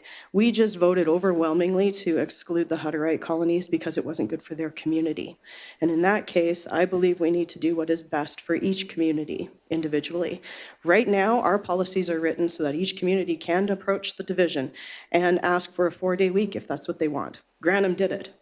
With all the chaos in the world right now, there is so much uncertainty. We don't need to be adding to this uncertainty for our students and families. We need to maintain the status quo, support them during these difficult times, and there is absolutely no way with a clear conscience that I could vote in favor of this motion. It is not what is best for every student every day division-wide. Thank you, Trustee Gimber. We'll now move to Trustee Poitras. Thank you. Okay, I love it. I love the idea of the 4-day school week. I love change and adventure, being innovative, which is why I like being a part of the school division. And the 4-day school week has several potential benefits, including innovation, cost savings, benefits to academies, RAP program, intro to the trades students, possibility of improving students' mental health as well as their academic success with a better school-home balance. It could also attract young teachers who are graduating who are looking for a new innovative structure. However, I don't believe that this model works for every student every day. The longer days can lead to increased fatigue, particularly for English as second language students, and it can hinder some of our academic process with the longer weekend. With a 3-day weekend, students might lose this valuable learning time, especially with any of our students who are having significant academic and behavioral needs or challenges. Although some studies suggest that it could help with staff recruiting and retention, the feedback from our own surveys indicates that the teachers in our division don't feel that it will aid that, and that it also may be detrimental to student success. I think that decisions should prioritize student needs, and teacher input, as they're closest to the student, is one of our most valuable resources. With the 4-day week, many may have some advantages, but the potential negative impact on our vulnerable students and our non-certificated staff is a significant concern for me. While we agree that we will maintain the hours for our non-certificated staff and make that a priority as we continue to see budget decreases and cuts, I worry that down the line, that's a next easy step to make when we just can't afford to have them in for that 32.5. So I am definitely open to the information that my fellow trustees have to share today, but based on the information that stood out to me, it would be very difficult for me to justify voting in favor of a 4-day school week, even though I think it would be fun and exciting. That's not a good enough reason to vote in favor of it. It's every student every day, and I don't believe that this is what's best. Thank you, Trustee Poitras. We'll have Trustee Toon and then Trustee Churchin. Thank you. First, just want to publicly thank all the community members that reached out to myself and fellow trustees. I think that we've had a resounding amount of feedback as we went through this process, and I think that it's been amazing to hear from those community members on this issue. Disappointed that no one chose to join us here in person today, but I get our daytime meetings can be difficult for people to join in, so I hope that we have people that are either live streaming or joining afterwards, watching the recording to see how the discussion went. I'd have to say that also thank you to administration for the amount of work that went into the report.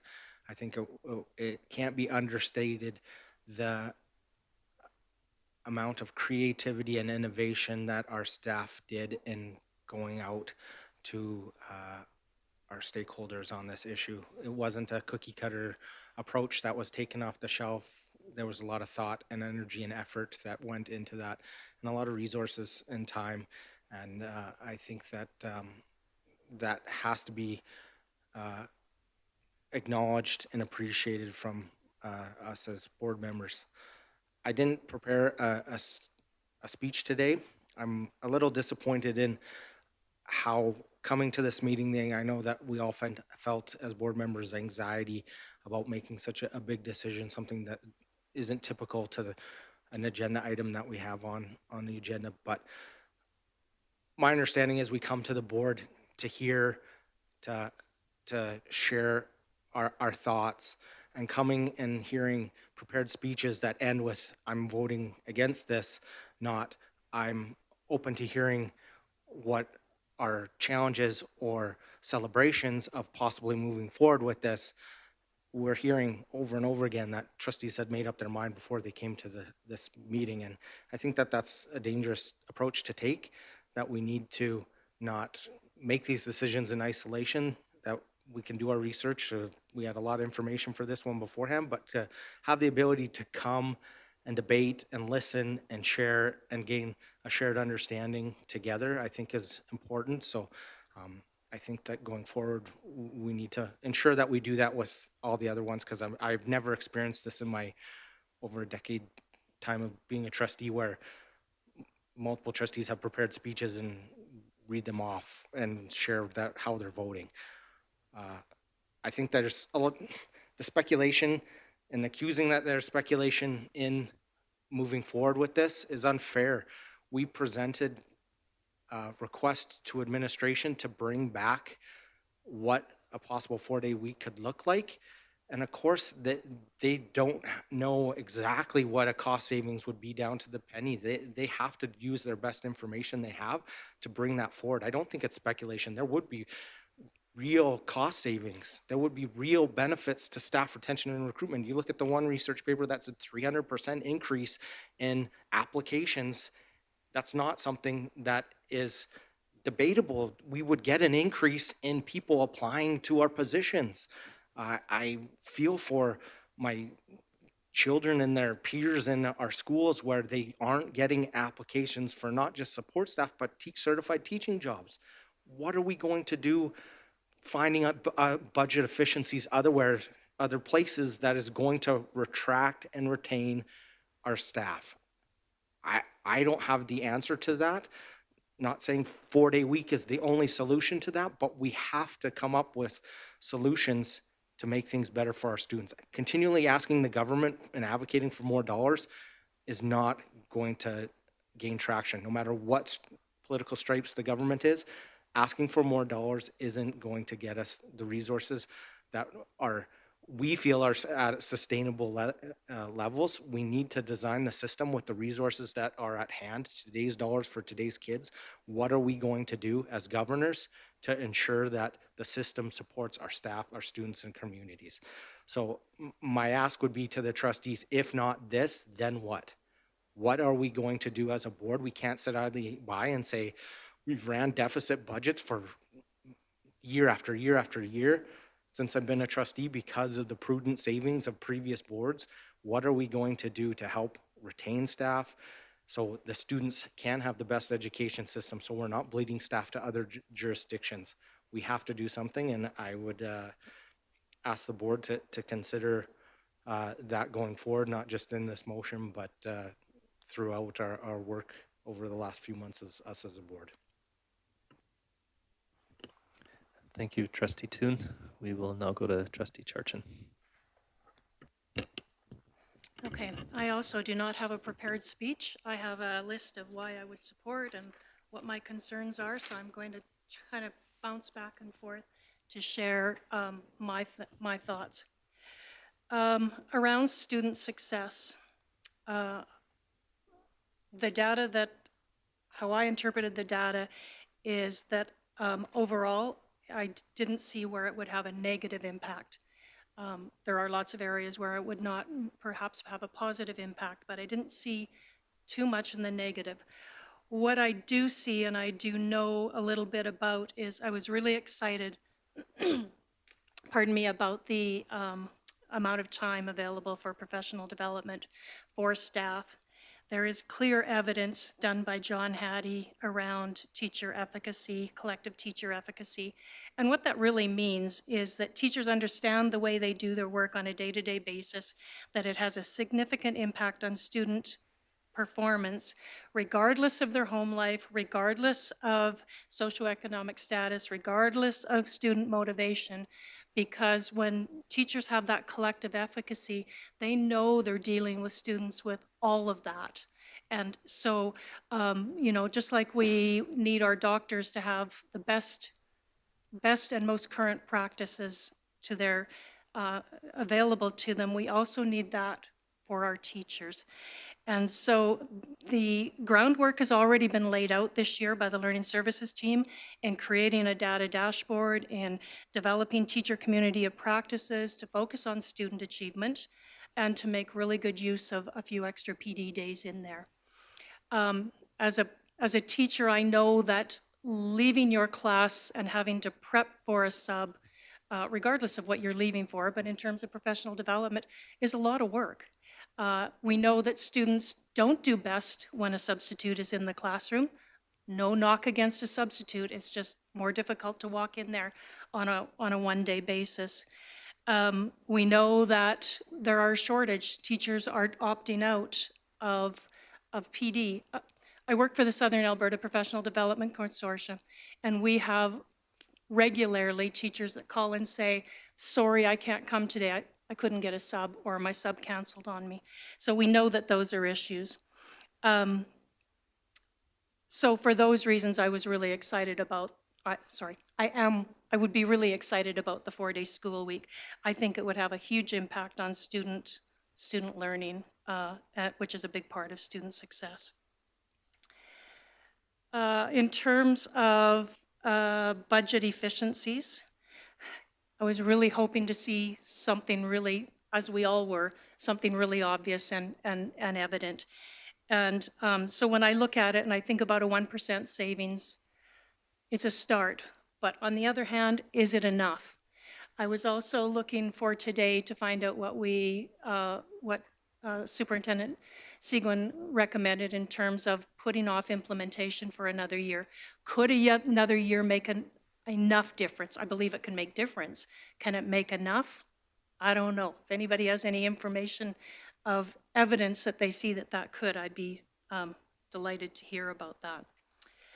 In terms of recruitment and retention, you know, we've heard that very few people are applying for the job, and sometimes they're qualified and sometimes they're not, and that's a big concern. It's a huge concern when our students are not getting the programming in their home school. Fortunately, we have the virtual school as an alternative. In my opinion, it's not the best alternative. We want teachers in our schools with our kids who are qualified to teach the subjects that they can. I believe that there's enough evidence to suggest that we would have an increase in applicants. We've heard and seen that the younger teaching staff find that attractive, and there is evidence, at least in what I read, that would increase the number of applicants that we have. So I don't see anything in going to a 4-day week that would negatively impact that retention or recruitment at the very least. Some of the things that I am concerned about hugely is childcare. And we know that's not in our mandate, but we know that it's important. It's important for our families. And again, would a year make enough difference in being able to create those partnerships and to get to see if there's even enough interest and to get the licensing in place? I think it gives us a better chance. Is it enough? I don't really know. The changes in the Stavely bus routes, of course, was a concern for me. A big concern is the negative perceptions and the community backlash, and that was not our intent. It wasn't anybody's intent, but it's a reality, and so that is a big concern for me. A couple other things that I'm concerned about in the 4-day week is the short breaks between classes, to be able to keep our days shorter with junior and senior highs, switching classes with 2 or 3 minutes. That concerns me a little bit. We have students who we are concerned about their food safety and about relationships in schools over 5 days versus 4 days, and those pieces that are really important. I really believe that as a group, we all of us can help to support those students, and I think that was evidenced over COVID. I think Livingstone Range staffing did a really great job of supporting those students the very best they could in a very difficult time.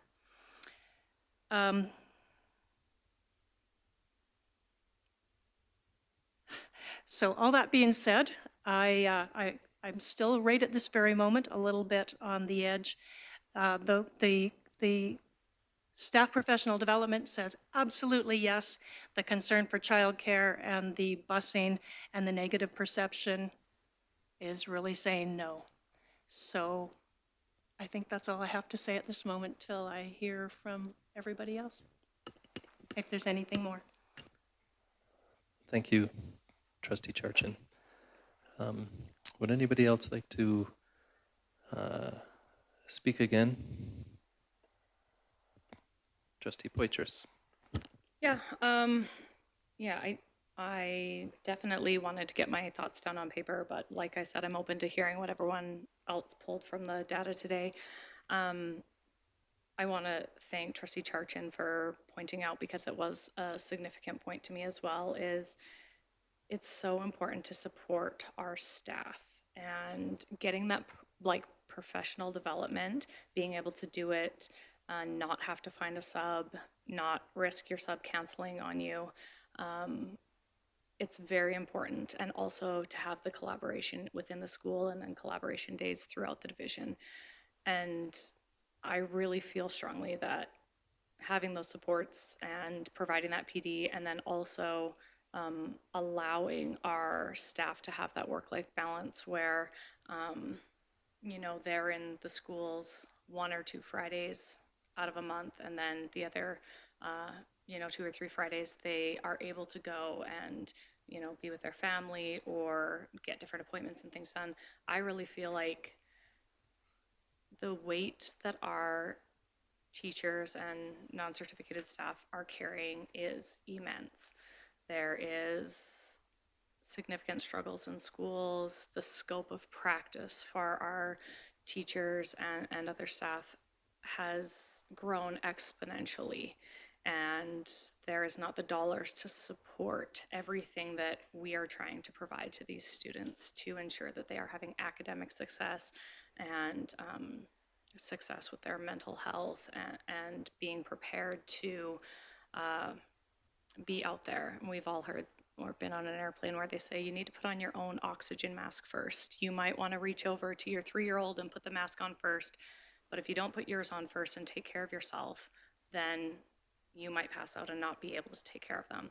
So it's so important that we are finding ways to support our teachers and our other staff members, our admin, and so that they can put their own mask on, they can, you know, have their mental health in check and be rejuvenated enough to come into these classrooms and do that.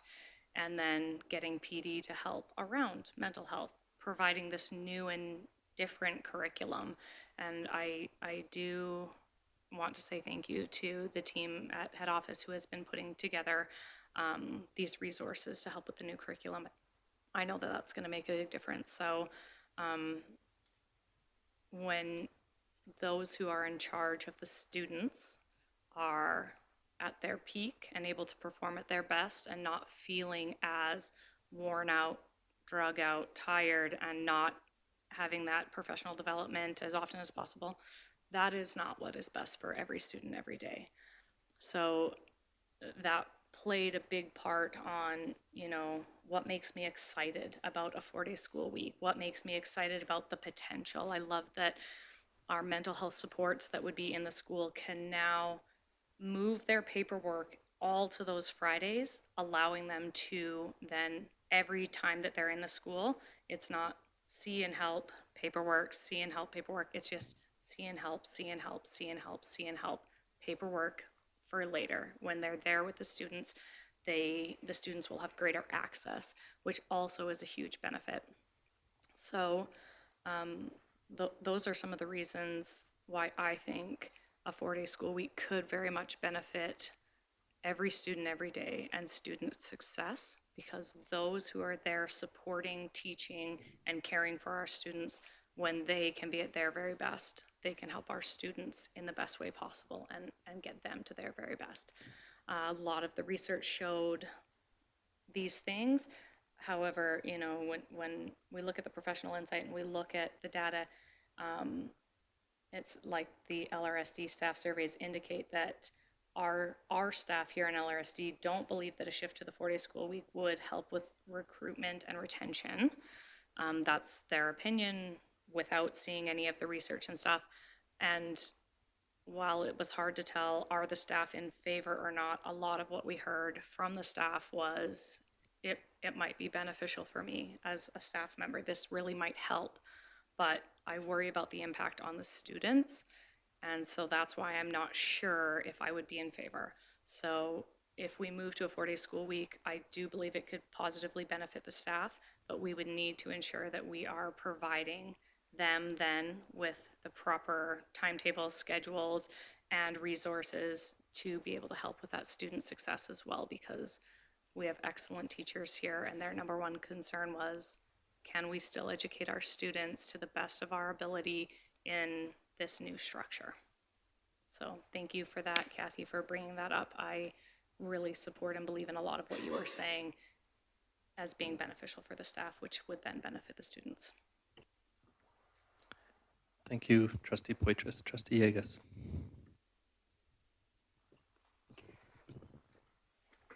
I agree that professional development is important for teachers. And I think one of the things that isn't looked at is that conferences that teachers like to go to, that'll still require subs. Looking at all the information that they had on from the teachers and that, when you have a 4-day school week, you have longer days. There's going to be more minutes put on each day. And one of the concerns that seemed to come up was the fact that they're not going to, I used to call them spares, there's another word on here that they use. But if you have to teach for this long period of time during the day, for one thing, your classes will probably be longer. Now, I fail to understand how this is going to work in a elementary. I mean, these young students, I mean, we know that children only have a certain amount of time that they can be interested in something. So there's going to have to be a variety of things. Now, I'm not saying teachers can't do this, because they can, and they have. Teachers are really good at changing around and doing what they need to. But still, it's going to be on an everyday kind of system. And in terms of also, it's going to be long days for the teachers. And if they don't get the time to do any kind of preparation, or that is all going to have to come on a Friday. And if we look at the schedules, not every Friday is the one. They get one Friday off, and the next Friday they get to have their PD. So I guess the question is when are they going to be doing it? I think there's going to be more work having to be done at night for marking, and I'm especially looking at some of the courses like English and that. So they're going to be spending more time during the day. Yes, they won't have to prep for subs and that, but also on the other hand, they're going to have to do a lot more prep in terms of getting their lesson plans done. I think that the looking at the professional development also for your substitute staff or your non-professional staff, I have concerns about bus drivers. You know, like, are they going to want to come in? I mean, if they get paid, maybe, yeah. But still, how much professional development can we do for them? And that is another concern for me in terms of our non-professional staff, what is going to happen with them. I really feel that the negatives of some of this in terms of our student success is too ambiguous. We need to be able to, I would like to see some more data presented on a divisional-wide basis. I agree, somebody said about maybe having it on school basis like Granham works, but will it work on a divisional basis? I think there's too many concerns regarding it. So thank you. Thank you, Trustee Yegas. We're going to go to Trustee Charchin and then Trustee Hodges, and then we'll make it to Trustee 2. I think I'm going to make an attempt at clarifying the time free from instruction because I think there's some confusion. And Richard, maybe if I butcher it, you could help me. I'm going to talk about it in terms of elementary students. It transfers over to high schools as well. But if we looked at an elementary, let's say a grade 4 classroom, those students have to have 350. Hang on, let me get my numbers right here. They have to have 350 hours of instruction a year, whether it's in a 5-day week or a 4-day week. Oh yes, sorry, 950. All right, I'm going to quit looking at this and just talk about what I know. A student needs to have 950 hours of instruction in a year. And so if we look at a self-contained classroom, a teacher can only teach 916 hours of instructional time. So students those students in that grade 4 classroom, just to think of it that way, have to have 950 hours. The teacher can only teach 916 hours, whether it's a 5-day week or a 4-day week. So administrators, and I assume that won't change, will have to timetable so that teachers don't have more than that 916 hours and students have their 950 hours, means they have to have some time free from instruction in that Monday to Thursday time period. It can't all land all on the Fridays. So just wanted to clarify that up because there is misconceptions or perceptions around that piece. Thank you, Trustee Charchin. Trustee Hodges, and then Trustee Toon. Thank you. I just really want to reiterate here that making this decision did not come lightly. We've had weeks to sit with this big binder and go through it. And as trustees, as a board member, we are received the agenda and we are expected to come here prepared to speak to the motions. And so that's what I did today. I came prepared to speak to the motion. I did my due diligence. I read through that binder and I pulled out and looked at every little piece of detail. And it took me weeks to go through that, and I kept coming back to it and kept coming back to it. And so there was nothing in there that I could glaringly see that potentially could change my mind as to the data that I pulled and what I read. So unless somebody could point out to me specifically in this binder that would really contrast what I pulled out of there to share today in speaking to this motion, those were the reasons why I said that I could not support it. And so I just want to make sure that I spent my due diligence time and I really made sure that what I brought forward was in the binder and it was what I went through and what I pulled out and believed in. And so I do really want to, again, thank administration and thank Carly for everything that they put in this binder to be able to make it the best decision possible. And so I'll just leave it at that. Thank you, Trustee Hodges. Trustee Toon. Thank you. When I referenced the challenges with the speeches, it wasn't that there was prepared speaking notes. It was, this is different than any other decision that we make, and I don't think that this one is any bigger. It's been referenced that it's a large decision, yes, but I don't think that this is severely above and beyond what we've ever made as a board. There was a more extent of research that was put into it, more effort from administration, time and energy that was put into it, yes, but I struggled with when trustees at the end of their statement say, I'm against this, just like I would say I was for this.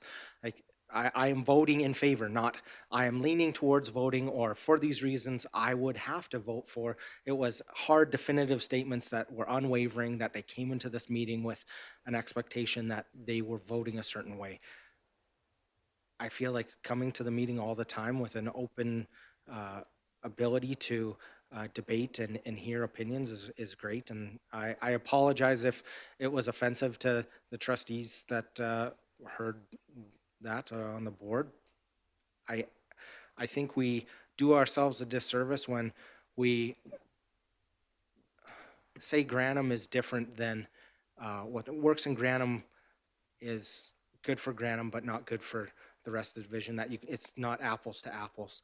Grantham didn't come to us from the school council. It didn't come through the admin procedure. It was from the Grantham Solutions Committee that brought forward to the school community about moving forward with it. It was top down from the board. It wasn't through our pulsing. Yes, any school community can bring forward a movement to go to a 4-day week, but that wasn't what happened in Grantham. And it's one of our smallest schools and one of our smallest demographic schools, so it's the childcare issue was real in Grantham, and that's what the parents said they would need it to help get that in place to move forward with it, and the division did that.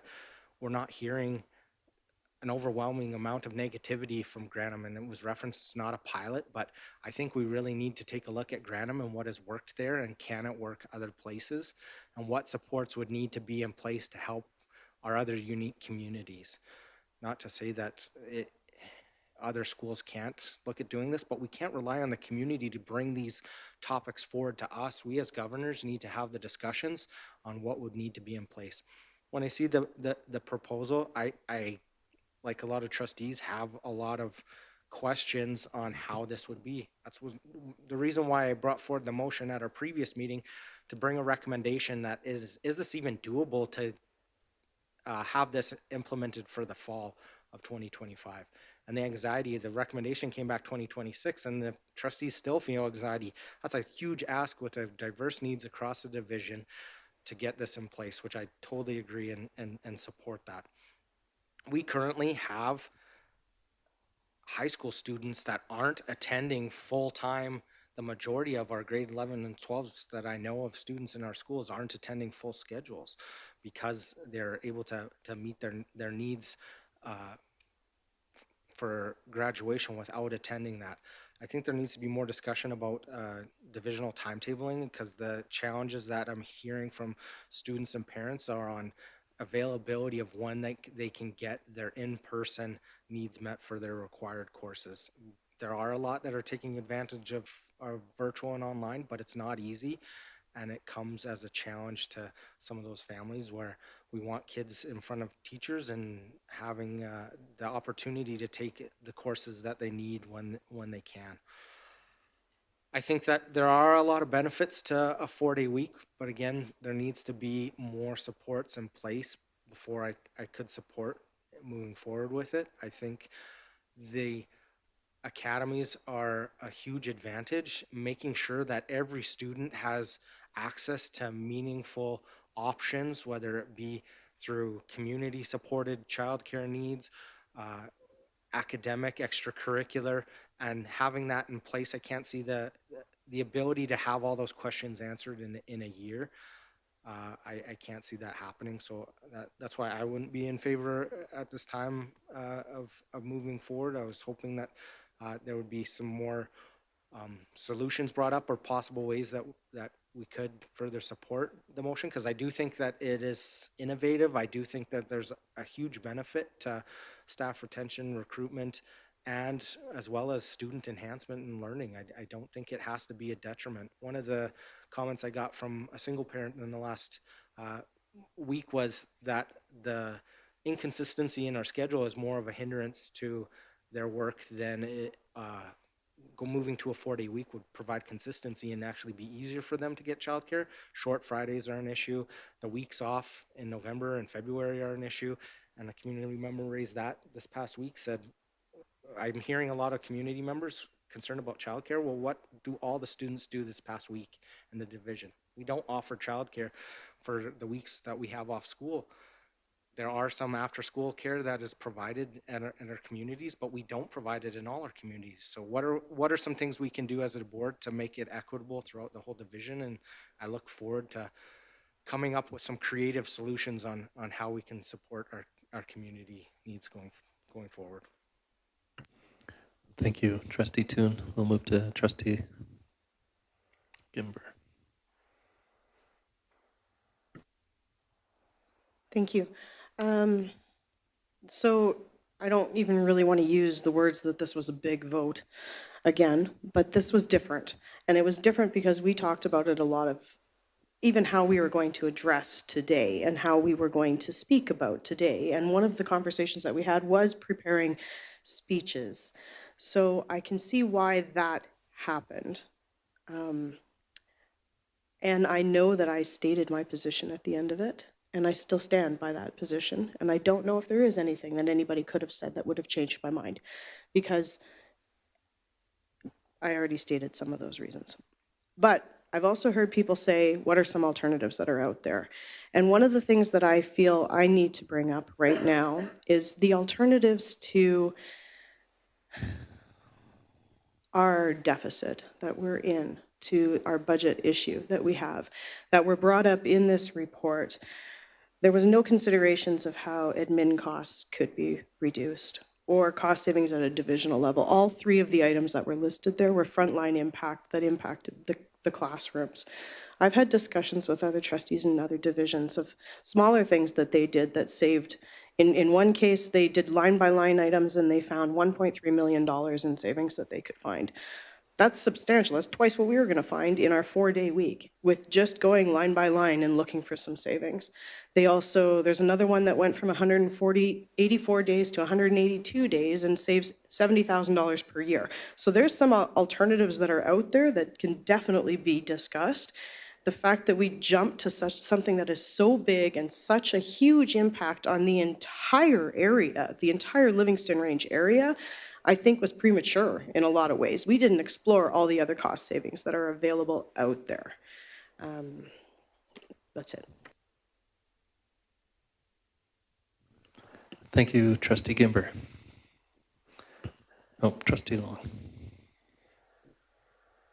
Yeah, that was my line of thought too. I wasn't thinking that if this wasn't passed, that we wouldn't then look at other alternatives, look at everything in the division, and try and find some other areas to cost save. The trustees have already been doing that. We've been making cuts to ourselves on what we spend. And yeah, my idea wasn't that this is a done deal. That's it. We're just going to run deficits each year. My thinking was that we're going to go now and try and find other forms of saving money in the division.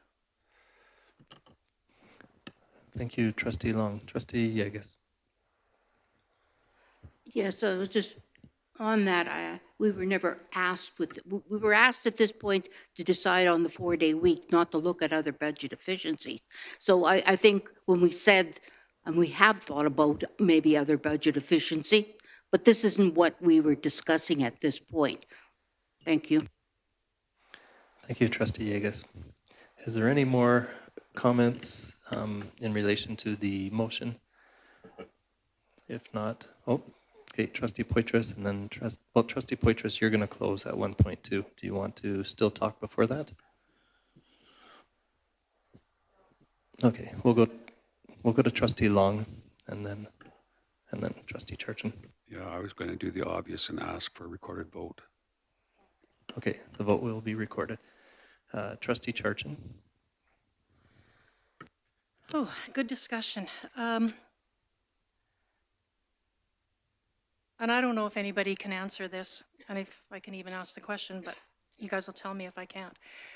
As Trustee Toon said, we have to do something, so if we don't do this, then what? So that keeps sitting in my head.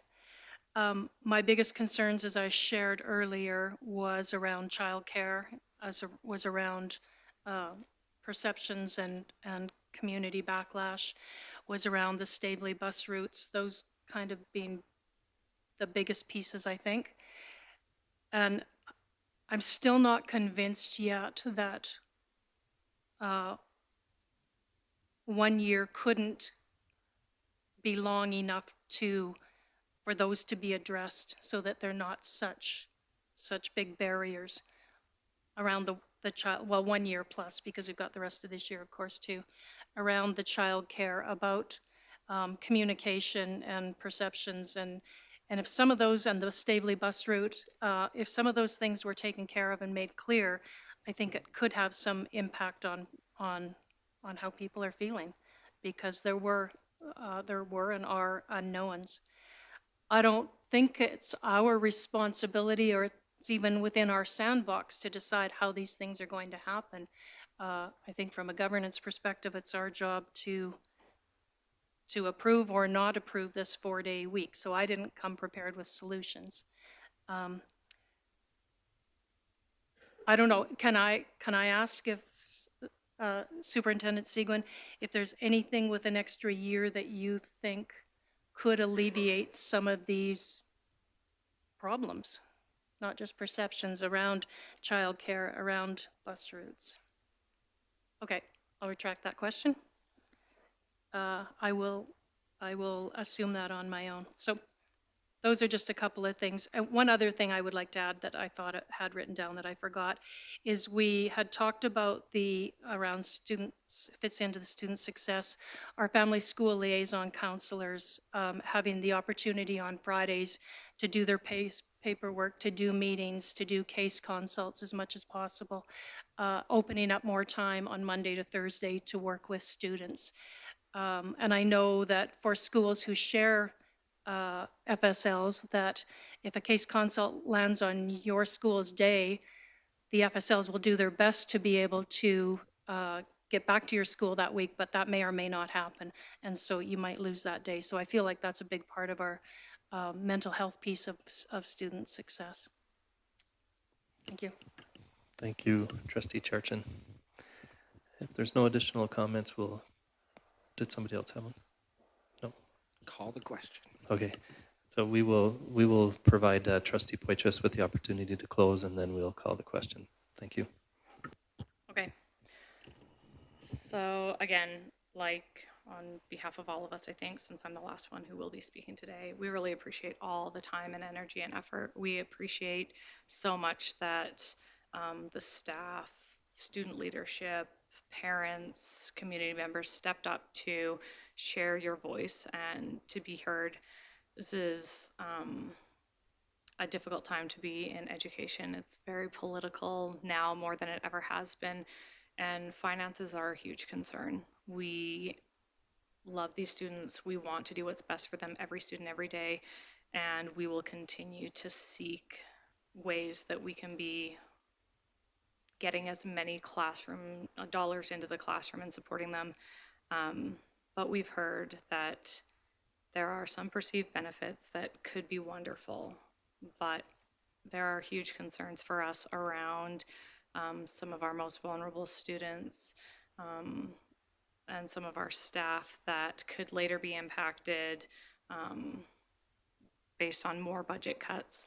And there's just not a significant enough savings to justify the hardship that this may be for many of our families, students, and staff. So because of those reasons, I would ask that the trustees vote against this and we move forward to find other ways for budget efficiencies. Thank you. Thank you, Trustee Poitras. We will now move to the motion, and that is that the Board of Trustees approve the implementation of a 4-day school week for all schools within our division, except the colony schools, to begin at the start of the 2026-27 school year. This vote will be recorded. All those in favor? And all those opposed? That is defeated. And I will turn the chair back over to Trustee Hodges. Thank you. All right, we have, yeah, that's a lot. Hold on, let me just get my bearings here for a second. We just have F3 to finish off our action items, which was policy 23, which was pulled from the consent agenda. Trustee Yegas pulled that, so would you like to speak to it? Can you turn your mic on, please, Trustee Yegas, when you get a sec? Excuse me, I have to go back and find the, Sure, sure, we'll just pause for a second.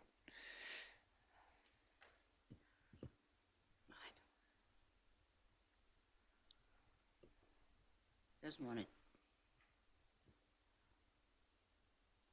Oh, I did number that wrong. Yeah. I can't seem to get my computer open. Do you have that one in front of you? Yeah. I just want to reiterate too, I just realized that I did number that wrong because there is action items continued after lunch. I did not. Could we look at that. continue this after lunch, and I'll try to get. Yeah, let's continue this after lunch. Thank you, Because I I actually appreciate should have had that as F5. Sorry, Trustee Toon. Before we break, I'd like to have a motion arising added to the agenda. Then it can just go to the end of the queue for the action items. I emailed it just now to Nikki and yourself, Okay. and I can read that.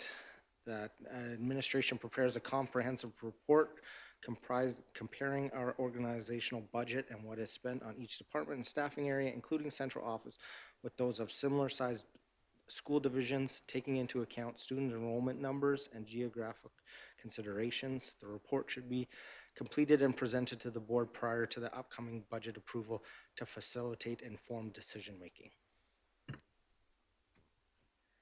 Okay. We'll just wait for Nikki to get that up there.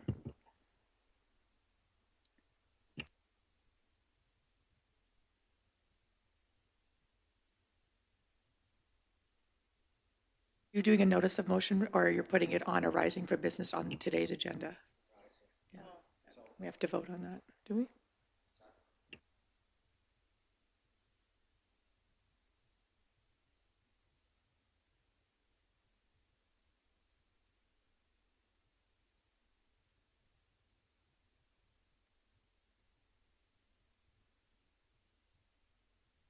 Right. Motion arising for business. Trustee Toon has put a motion on that will now become F6.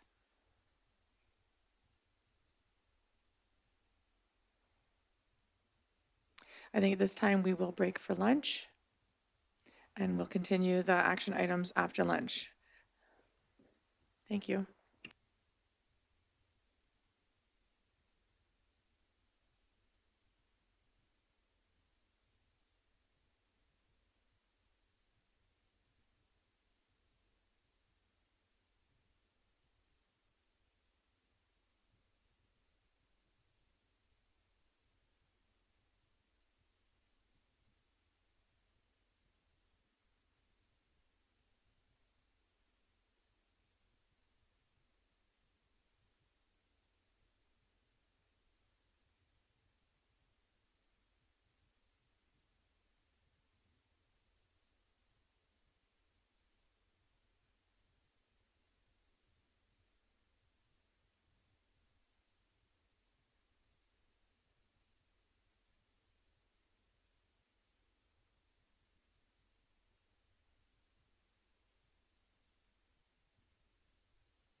I'd like to call us back to order at 12:46. Oh, is that what I sound like?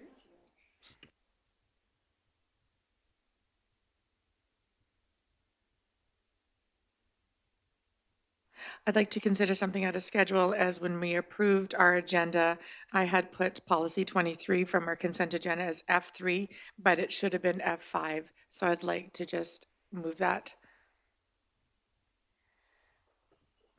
Any questions around that? All in favor? Carried. Thank you.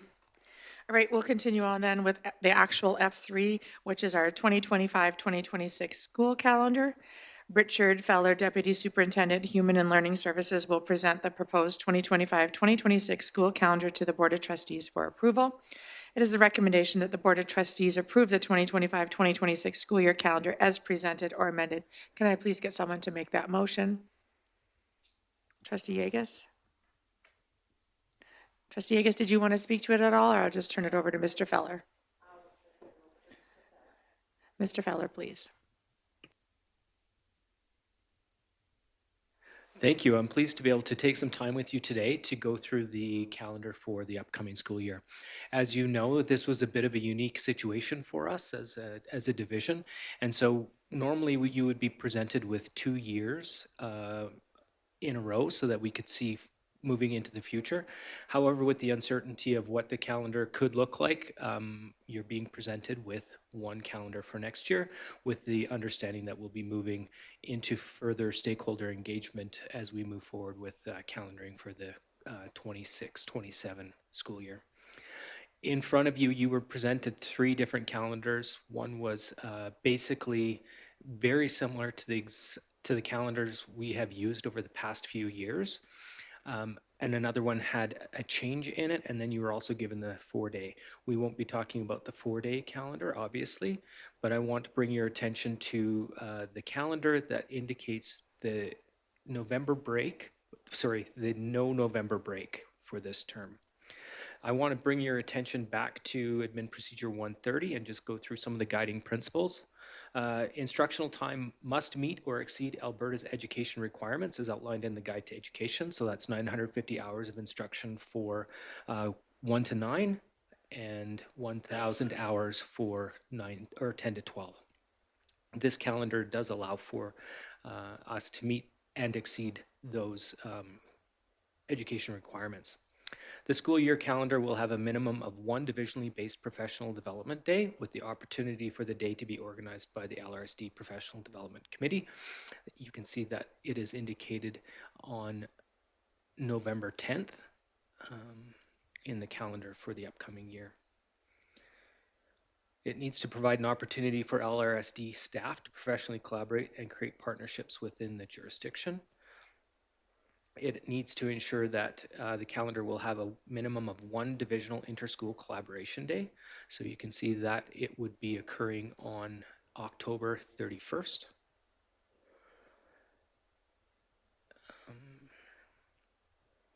The school year calendar must adhere to the fixed diploma and achievement examination dates set by Alberta Education. And you can see all of the diploma dates and PAT dates both in January and in June. The school calendar must recognize and set Alberta Teachers Association convention dates, and you can see for next year those are set in February, and it would be the 19th and the 20th. The school year calendar must have a fixed Christmas break, including non-instructional days from December 24th to January 2nd. You can see that the break would occur, winter break would occur 22nd of December through the 2nd of January. The school calendar must have a fixed spring break that occurs April 3rd through April 10th. The school calendar must have a fixed starting date and ending dates for both instructional and operational days in all schools. You can see that the opening date would be August 25th, which would be our new teacher orientation, and it would end on June 26th for staff, but for students, it would end on the 23rd, which is the last diploma and PAT date. So we can't go earlier than that. The school year calendar must have a minimum of 8 site-based days for staff planning. It does have the 8 days. I won't go through each of them. You can see them as they're indicated on the calendar. And that would be it for the requirements of the calendar.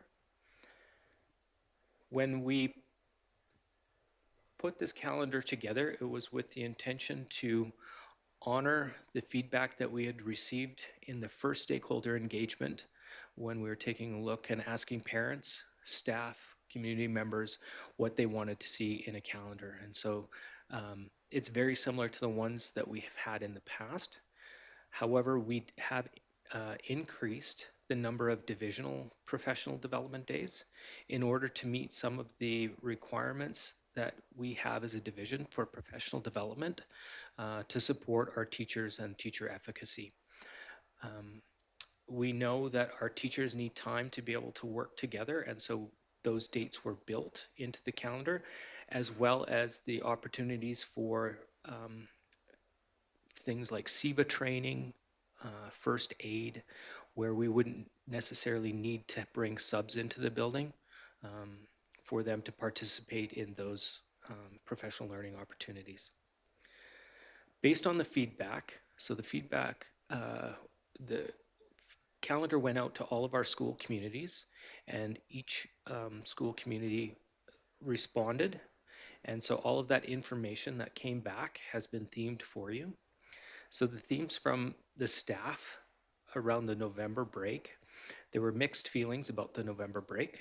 Some prefer the break for mental health and well-being, while others find it disrupts learning momentum and coincides with assessment periods. Many staff prefer having non-instructional days spread throughout the year, particularly on Mondays for effective PD sessions, rather than the concentrated November PD week, which can lead to PD fatigue. End of the year, some staff were concerned about the three PD days at the end of June. And there's reasons for this, and I would provide you with some of the information being our staff have asked to make sure that they have time to prepare and be ready for the upcoming year. We know that the end of the year can be productive from a school perspective when the staff has time to take a look at what their upcoming school year plans are and to be able to put the time and energy prior to the summer getting ready for students, as well as starting to engage in the practical application of some of the strategies that they might need to employ within their own personal practice, as well as within the school's practice.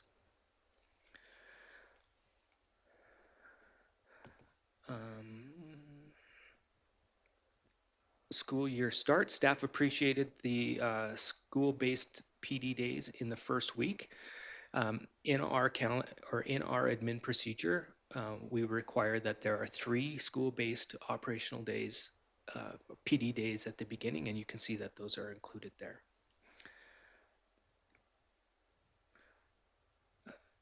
Some staff prefer more flexibility in the calendar, so more consistent breaks or more consistent breaks. So throughout the year, you'll see those 3 days that had occurred in November for professional learning are now spread throughout the calendar. Themes from parent feedback. The November break, parents are generally split on the November break. Some prefer the week off, especially for family vacations, time with children. Others find the break too long and problematic for childcare, especially with the Christmas holidays coming up soon afterwards. Parents who favor the November break value the time to plan holidays or take family trips. Disruption of routine. Some parents noted that long breaks like November can be disruptive to children's routines, especially for younger or neurodivergent children who may find it difficult to return to school after extended time off. End of the school year, parents generally prefer students to finish school earlier in June, and there's positive feedback about students being done earlier. The recommendation is calendar number 2, the 5-day without November break. that you are seeing in front of you seems to be the preferred choice based on staff feedback and parent feedback for the following reasons. Spread out PD days, so staff appreciate the distributed PD days throughout the year, which helps reduce PD fatigue and allows for more effective learning and implementation of professional development. Calendar 2 provides a good balance of time for preparation at the start of the year, better routines for staff and students, and more manageable PD days. November break, although some parents like the week off in November, others find it disruptive. Calendar 2 gives parent flexibility by not locking in the November break, while also addressing staff concerns about disrupted routines and assessment schedules. Are there any questions? Trustee Gimber? Thank you. So my inexperience in this world came to light recently when I didn't realize that professional development hours were not mandated. They weren't something that you have to reach a certain number for the teachers. So my question is, what feedback, what methods of feedback, what surveys have been done to support that the teachers are feeling they're getting enough or not enough professional development currently? Currently, we have a professional development committee run by Mr. Chad Kuzik, who meets 4 times a year, where they have taken the opportunity to survey their staff around professional development and the needs that they have. That's first line of feedback. Second to that, our learning services team is going school to school to ask what it is that our staff feel that they need in order to have more efficacy in the work that they're doing. And so what we're doing as a learning services team is then trying to remove the barriers so that they can have those opportunities to work together through their communities of practice. Thank you. Any other questions? Sure, Trustee Long. Hello? I'll just make a comment so I can hear myself speak, Richard. I like the idea, and I know the board is going to vote on to approve this, so I'm just going to make these comments. I like the idea of spreading out the days. I think that's really important for everybody's mental health. And I really like the days, the last 3 days at the end of June, not for preparing for next year, for getting all my exams marked and my report cards out. So I like the calendar. Thank you. Thank you. Any other comments? Trustee Toon? Yeah, no, I heard lots of discussion about the split on those that like the November break and those that feel it's challenging. One of the things that I heard from parents was that they're going to take those dates even if they're not approved because it's only 3 days that they're missing and they can have a whole week off. So in approving this, it would be nice to get attendance numbers for in the next year when we approve the calendar to know how adversely affected was the attendance if we approve this calendar as is, and how many students actually were out of school during the break, and if it was detrimental to the continuity of learning. We've seen it in other times with Fridays before a long weekend and such, where there's so many kids absent that teachers really can't continue on in the learning, and it's a challenging for those that choose to stay in, the staff that want to continue on the learning during in school time. So that would just be my personal ask, would be to consider having some attendance numbers when we have these, when the board has these discussions next year. Thank you. Any other comments? Yep, Trustee Gimber? I would say that keeping the week in November, it should remain the week in November as opposed to spreading it out. And my reasoning behind that is, I think it is easier to find childcare for the whole week than it is for a day here and there. It's easier for a parent just to say, oh, it's just a Friday, we'll let the kids stay home, especially since it's a short day. So I think, similar to what Trustee Toon was saying, was about attendance numbers. I'd be curious about that. But not only that, I also think that it's kind of become the norm in our division to have that week off. And there's a lot of people that do plan their lives around having that week off. So I'd still be in support of keeping that week in November. Trustee Poitras? Thank you. Yeah, I like the calendar without the week of November off. Doesn't make a difference to me personally, but we've heard a lot. I was just at a school council last night where we were speaking about the calendar, and you know, if it's all at once, there's a greater learning loss. Is what we heard from the parents there. Having, you know, the time off at Christmas is tough.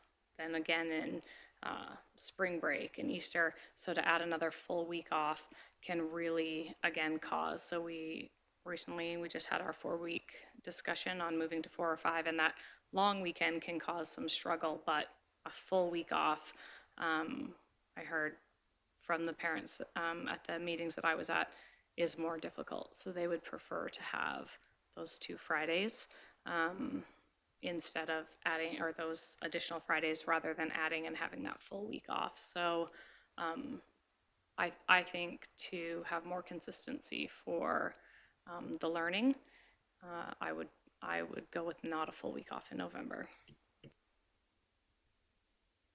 Thank you. Any other questions or comments? I just have a comment then, if nobody else has. Yeah, I just would like to comment first. Yeah, okay. We had a great discussion at my school council around this, and yeah, there was a great discussion around having the full week in November, but also to a lot of the points that Trustee Poitras just made, there was great parent concern around that too. And so I think that overall it was maybe a really close tie, but I think overall the parents really wanted to try the no week in November and spread it out a little bit. Oh, Trustee Poitras? Just out of curiosity, Mr. Feller, do you know how many years we've been with that November break? For some reason, I thought it was 3. This was our 3rd year. Okay, thank you. Yes, 3 years. COVID. Any other questions or comments? All right. Oh, Trustee Gimber, for sure. I'm just curious, would it ever be possible to split the week in February then? The February week is associated with the teacher convention, and so we can't take those 2 days, and it falls as Family Day as well. So it's always backed on to Family Day, which is stat holiday.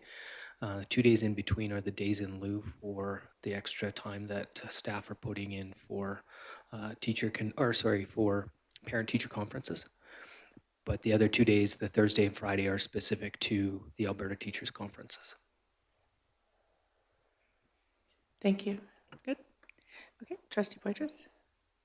Sorry, I might have missed this if you said it, but in our research with the 4-day school week, I specifically remember that there were some comments from teachers of, we're going to miss that that break in November specifically. So we're sharing what we've heard from parents and stuff. Is there an overwhelming feeling from staff one way or another about that November break, or are they kind of split?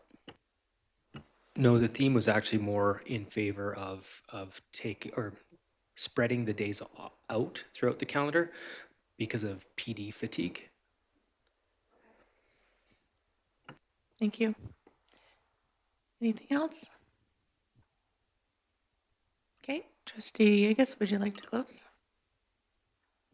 Yes, I was going to mention that that I remember why we brought this in, and that was to help teachers because of COVID and all the things that were happening at that time. So it hasn't been in for that long, and we did have it, the week prior to.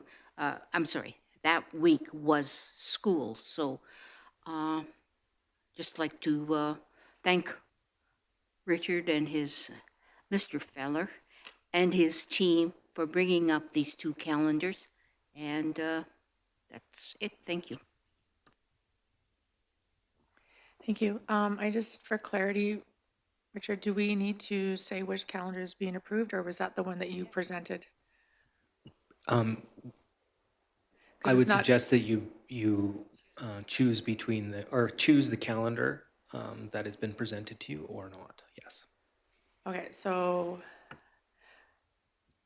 we need to amend the motion then, that the Board of Trustees approve the 2025-2026 school year calendar without the November break.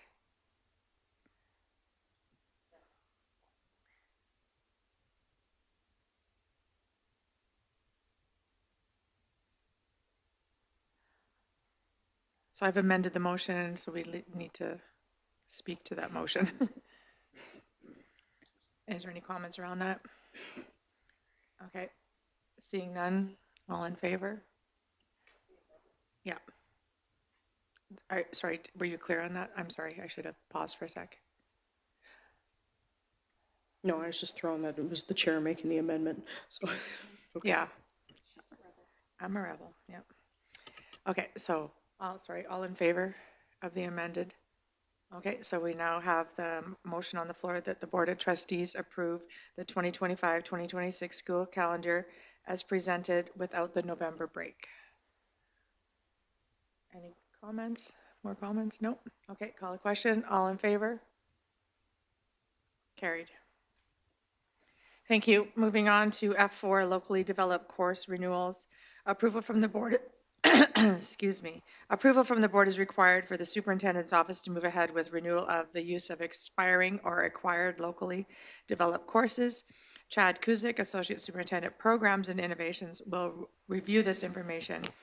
Recommendation that the Board of Trustees confirm for Alberta Education for the 2024-2025 and the 2025-2026 school year that it is delegation of authority to the superintendent under Board Policy 12 and Section 52 of the Education Act applies to the approval of locally developed courses submitted to Alberta Education. Can I please get someone to make that motion? Trustee Poitras, thank you. Did you want to speak to it all, Trustee Poitras, or just turn it over to Mr. Kuzik? Yeah, no, I think this is a really important piece in our division. We're constantly working towards offering as much as we can that is relevant to our specific students to get them to their final destination quicker. And I know that there's a lot of energy and effort that goes into it, and that this is a formal process we have to go through for the government, but I always appreciate hearing the updates and the courses that are currently happening. So look forward to that and voting in favor of these. Yes, and that basically says it all. That the comment there. This is the time of year we ask you to give Daryl permission to approve any of the local developed courses that are going on. I don't have a list at this time as we're working through that. We have a number that are there, including developing personal integrity, including film and fine arts, the media piece, including forensic science, and including instrumental jazz. These are the ones we're currently going to put forward for next year, and we'll continue to work on some more. And just looking for permission for Daryl to let that happen. So that's it. Perfect, thank you. Is there any questions? Trustee Poitras, did you have any? Yeah, as we continue to develop these courses and the ones that have currently are in practice, have you found that as they go along, enrollment is remaining the same? Is it increasing? And do we have the vast majority of students in these courses that are in our division, LRSD students, or do we also have students coming from outside the division to attend our locally developed courses? That's a good question. The first one I can kind of answer is developing personal integrity is a program we use for summer for our FACES program. And so that obviously has grown over the years. And that is both a mixture of LRSD students and students from abroad. So definitely that one would be the most impactful. And I would guess, I don't have the exact data in front of me, but they remain status quo as far as number of increase of the different ones. Usually with our LD-Com courses, we provides flexibility and different unique opportunities for students at each school. And that's usually why they come up, because jazz would be only probably in one or two schools, right? So yeah, so usually that's what happens, but it's a good question, something we can follow. You're welcome. Any other questions? Okay, seeing none. Did you want to close it out, trustee Poitras? No? Okay. So the recommendation that the Board of Trustees confirm for Alberta Education for the 2024-2025 and the 2025-26 school year that its delegation of authority to the superintendent under Board Policy 12 and Section 52 of the Education Act applies to the approval of locally developed courses submitted to Alberta Education. All in favor? Carried. Thank you. And we'll move on to F5. This is Board Policy 23 that Trustee Yegus asked to pull from the consent agenda. I will turn it over to you, Trustee Yegus. Thank you. I was wanting to get some information about number 4, under protocols, number 4 and number 5, the two changes, where it says the board shall communicate with school councils through the office of the superintendents, the school council's executive, and/or through the regional school council meetings. I'd like to know the rationale behind that. And also, number 5 said, each school shall have a trustee assigned and communications established. I don't understand what the communications established means. Sure. Trustee Gimber, since you're chair of the policy committee, would you like to answer those? Thank you. Yeah, sure. So the first one, the board shall communicate with school councils through, it originally said school council and/or regional school council meetings. We changed it to the office of the superintendent to school council executives so that it meant the communications went through basically Nikki and the school council executives so that the vice chairs were included, because it is not the board communicating directly with the chairs for anything. Even our regional school council meetings, everything has to go through Nikki because of, we can't have their email addresses and stuff. So that's what that amendment was for. And then number 5, each school shall have a trustee assigned and communication established, is so that we have a way, the trustees have some kind of a manner to communicate with the schools, and hopefully a procedure in place to do so, because there should be open communication with the school councils and the trustees. Thank you, Trustee Gimber. Trustee Yegus?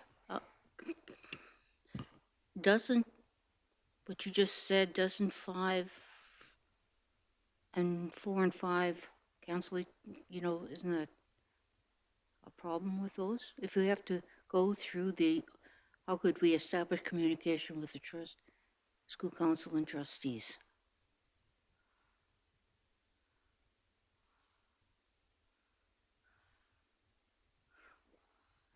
Sorry, Trustee Poitras? Yeah, I think that refers to when you are assigned to a school council and you go there, then there's communication established as far as I will be your trustee and you can reach out to me via email, or some schools have an app, so that this is the way that I will receive communication from the school, so I'm aware of when school council meetings are, so I'm getting the newsletters from the school so that I can be added to that.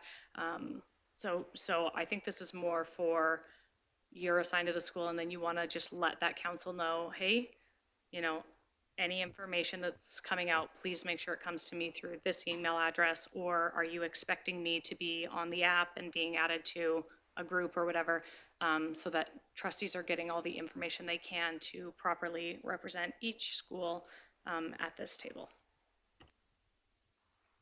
Trustee Yegus? So what I gather is that it's communication from the council to the trustee. Maybe that should be put in there in some way, just so that it's, because this way communication established means both ways. And if a trustee then it should communicate through our administrative assistant. Are you making a recommendation to amend then, Trustee Yegus?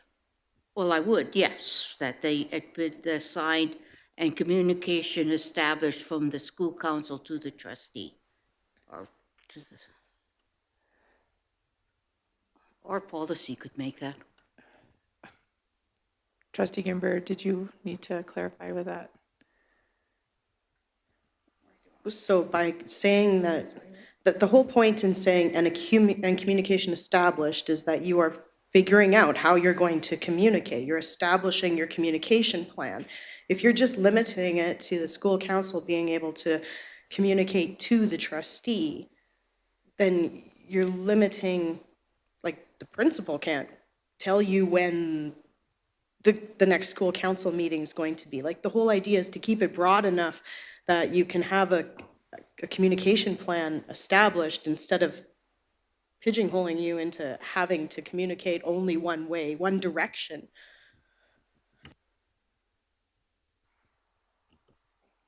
Sorry, trustee Poitras, but trustee Yeagas kind of had an amendment, so I just want to make sure that, I just don't know if she's I'll completely. retract that amendment. Okay.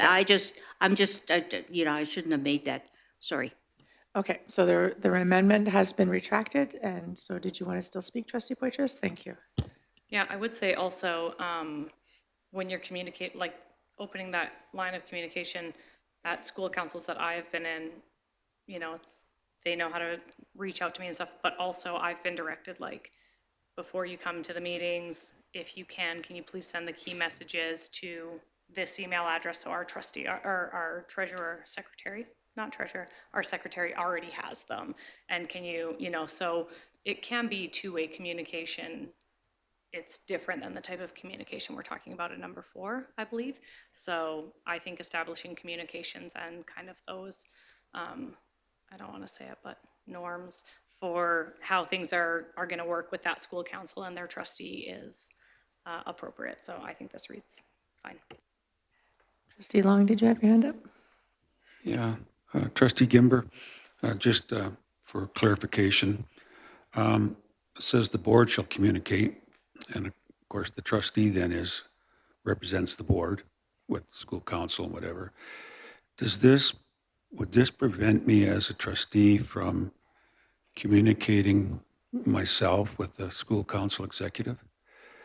If I wanted to communicate to school council executive, would I have to go through the office of the superintendent? I would say no, because they have provided you with their email address directly, right? This is we have no way, especially this came up because of regional school council mostly, is because they don't provide us, the vice chair, the chair, anybody, they don't provide us with their personal email addresses. They give that information to Nikki. So there's no way for us to be able to communicate to them any information from regional school council meetings, and thereby the board as well. But I think if you have the relationship, number 5, established with your school and their chairs, then that's kind of different, because you have established that to talk back and forth and have their permission. Like, I think that's how you kind of skirt that. Like, to me, they're two separate because of that. Okay, thank you. All right, was there anything else, trustee Yeagas? No, it was just 23 I wanted. Okay, I wanted to so, explain. Thank you. okay, because we pulled this out of the consent agenda, we do now need a motion for approval on it.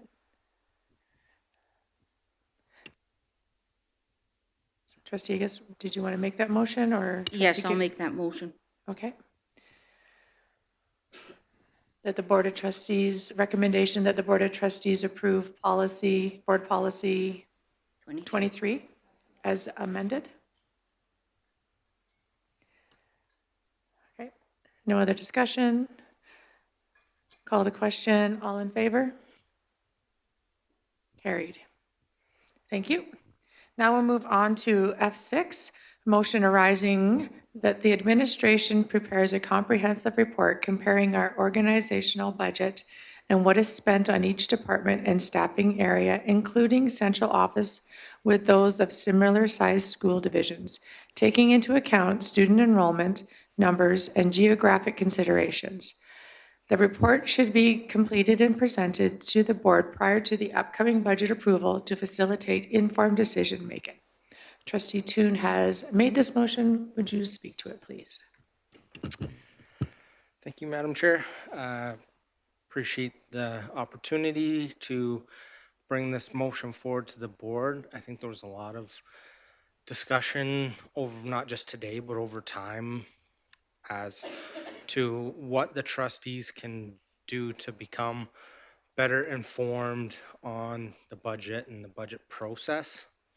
I think when we make decisions kind of in a vacuum, when we just look internally, it's hard to see what is happening out there in the landscape. I know some of the trustees have seen some of this information during bargaining or things in those times, but to my knowledge, I've never, as a board, had the opportunity to see a fulsome report that compares us to other divisions and how we're spending the resources and where those areas are. And I think that helps us as board members to be better informed and to do better as governors. One of the things that I heard loud and clear over the engagement in the 4-day school week was from stakeholders of what are we doing as a board to look at other areas if we don't go to 4-day school week, or if we do go to 4-day school week, what are some other areas that you're spending money on? And I'll just say it, the amount of negative comments that I heard out there that I think are misinformed because they don't have the full information. It's hard to combat that when we as governors don't have that information.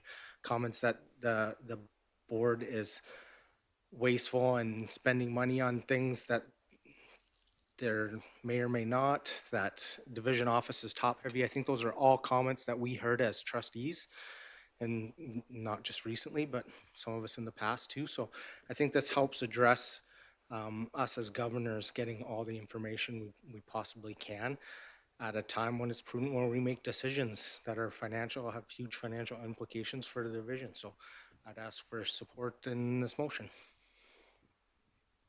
Thank you, Trustee Thune. Any questions or comments?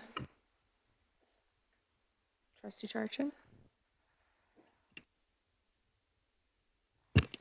For clarification, Trustee Thune, does this include trustee budget as well as central office? I'm not sure what organizational budget means, if that includes trustee budgets as well, because I know we've had conversations about knowing our budget lines as well. Trustee Thune, did you want to respond? That was the intent of knowing what trustees, and if it isn't clear in the motion, then I'd be appreciative if we included that wording in there to help clarify that, because how other boards spend their portion of the budget and what the amounts that other boards are spending. We know that all this is capped with a percentage from the government, but that's a lot of flexibility in there on what trustees and boards spend money on. Thank you, Trustee Charchin. I'd like to make an amendment to the motion. The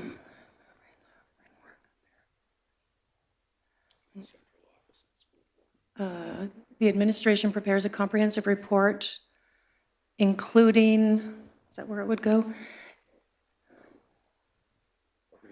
What is spent on each department and staff area, including central office and school board. And school board. Those of similar size. Right. Thank you, Nikki. Just on school board with those of similar sized divisions.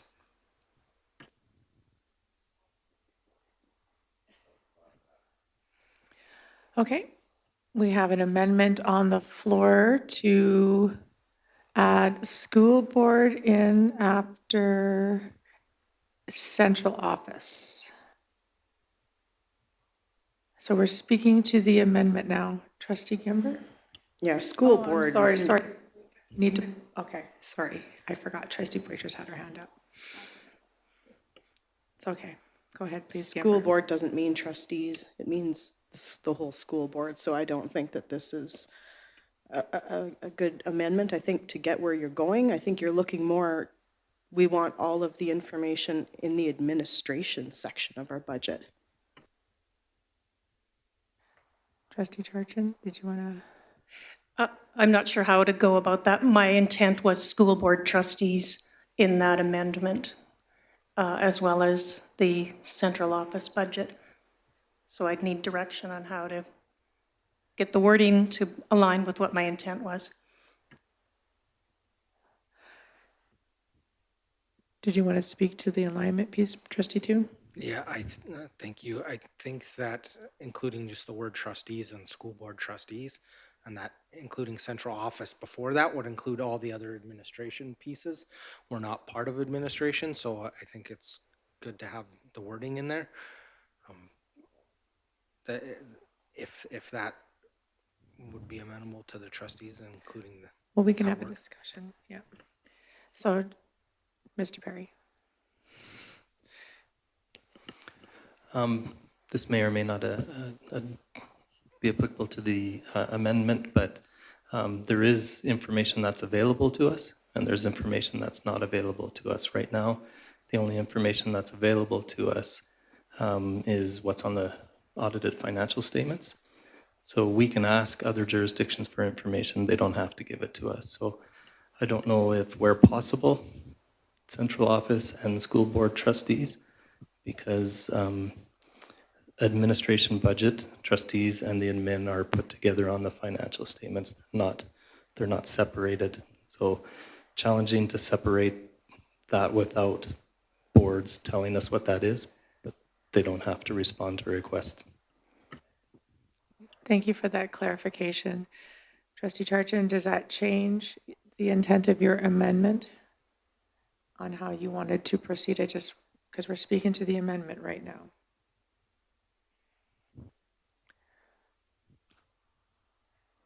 If I could just say, if you add where possible, we can make the request, Okay. but So just so I'm clear, those item lines on both, to receive from other districts on both central office and trustee budgets would be only available upon where possible, or they'd be willing to share. yeah, there is some information that's available on the audited financial statements, but it's not broken down between like central office and trustees. It's combined. There is information on what the superintendent, the associate superintendent of business services, the trustees receive as remuneration and things of that nature. That'd be the only thing that's broken out from that administrative budget.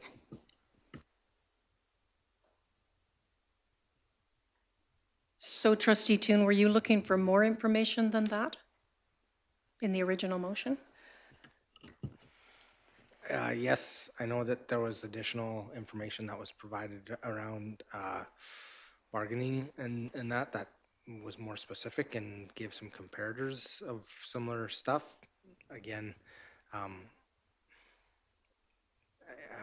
appreciate that not everything's out on the audited financial, but we can only request information and then see what is available. I'd be hesitant to, yeah, I'll just leave it at that. We need to make sure we get this, if we're doing this amendment, we need to speak to the amendment and if we're going to carry through with it. So trustee Charchin, is it your amendment? Are you leaving it as is, or are you changing anything and then would like to speak to the amendment and either make it part of the motion or are we defeat it? Okay, my intent of the motion was whatever information could be gathered for both the central office and school board trustees. Both was my intent. And so how would you like that worded? The suggestion from Mr. Perry was does that seem adequate or where, whatever available? Where possible, sorry, yes. Is that something you want to put in there? Because I just would like to have that.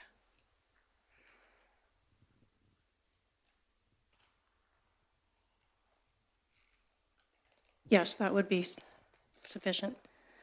So you want to put it in after school board trustees or where possible? So how do you want that to read? The administration prepares a council health report comparing our organizational budget and what is spent on each department staffing, including central office and school board trustees, where Where possible? Where possible, yes. Okay, thank you.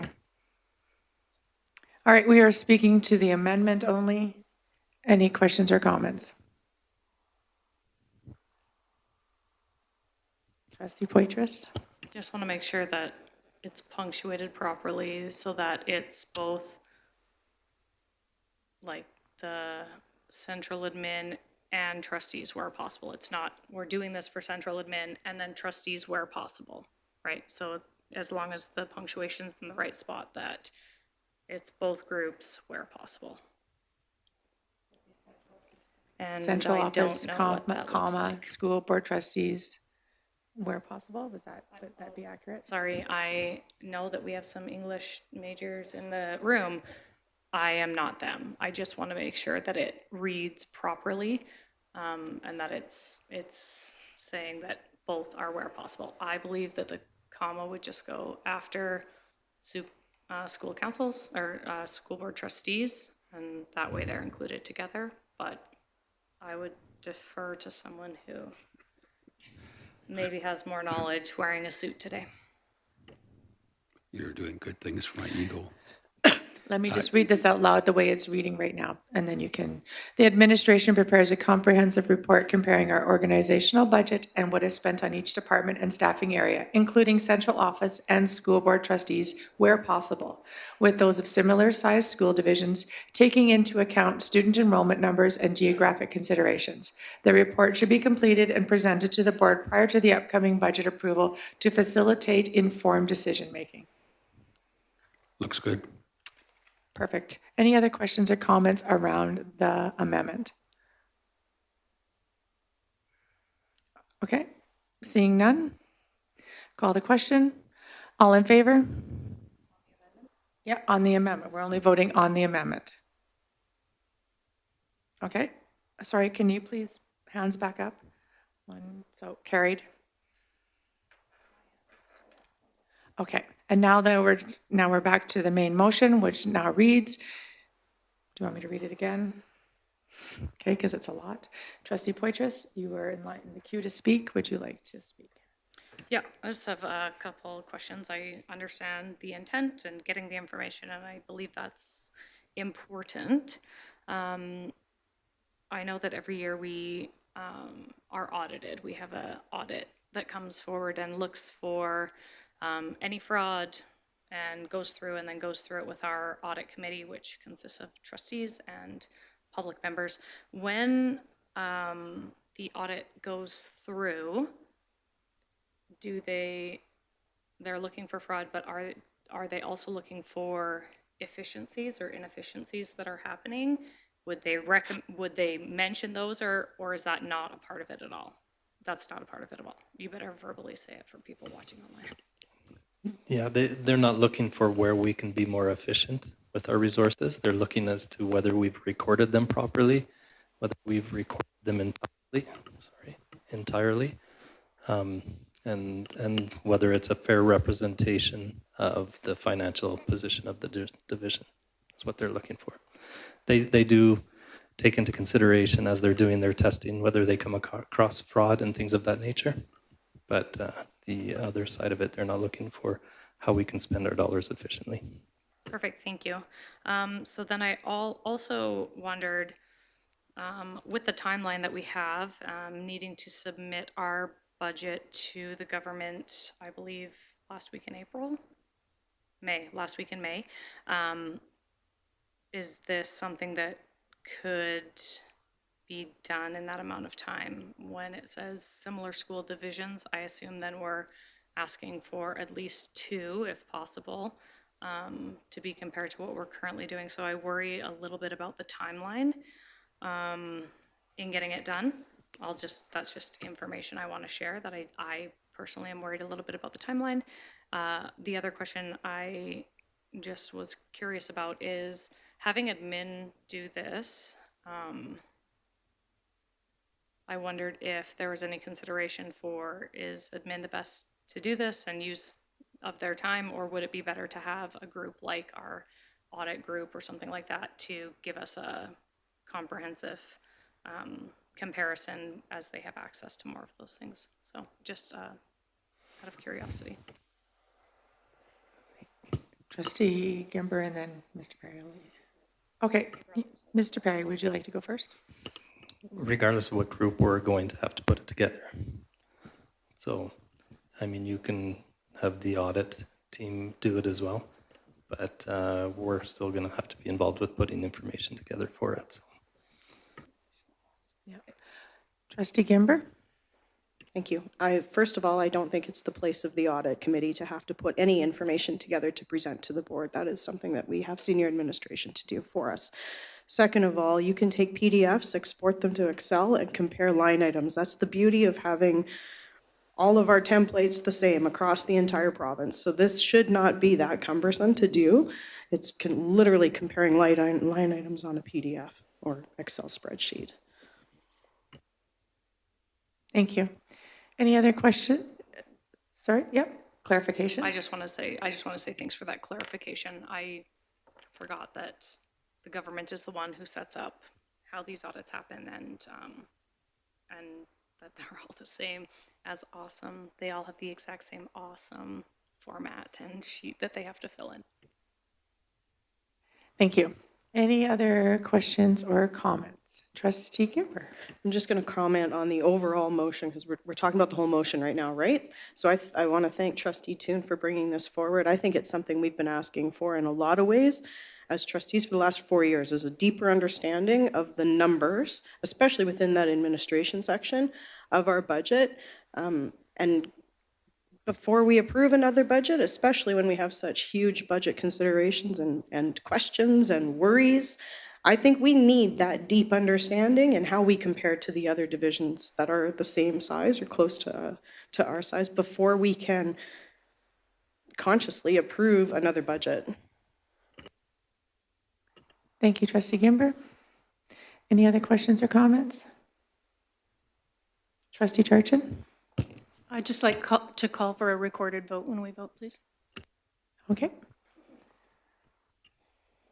Trustee Toon, would you like to close? Thank you, Madam Chair. Again, thank you all for thoughtful discussion and debate on this. I think the more information we have, trustees empowers us to make informed decisions and be accountable to the public who trust us to be here and make the decisions.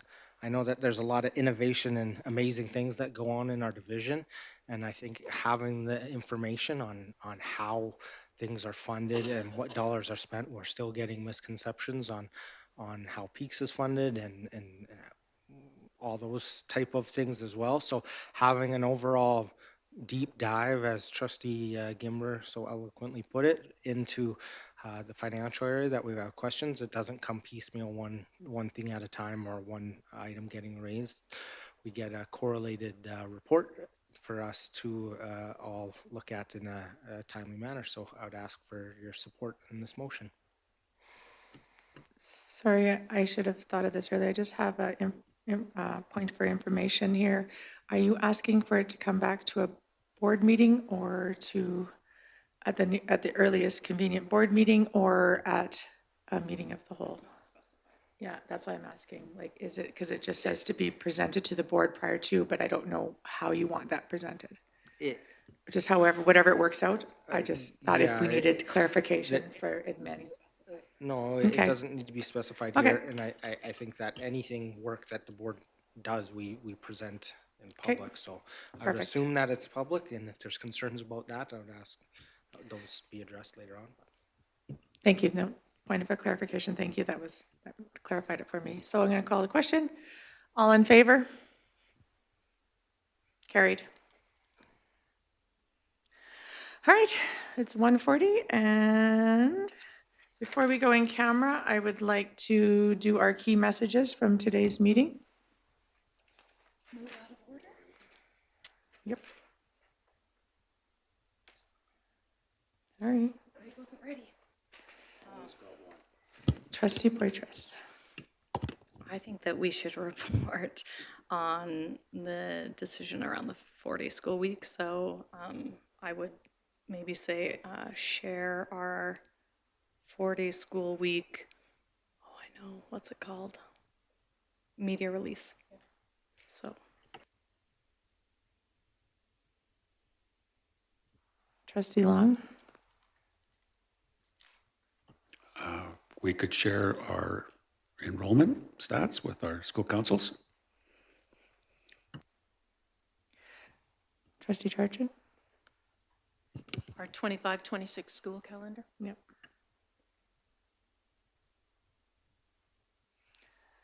So we didn't have any presentations today, so it would be the 4-day school week, enrollment, and school calendar.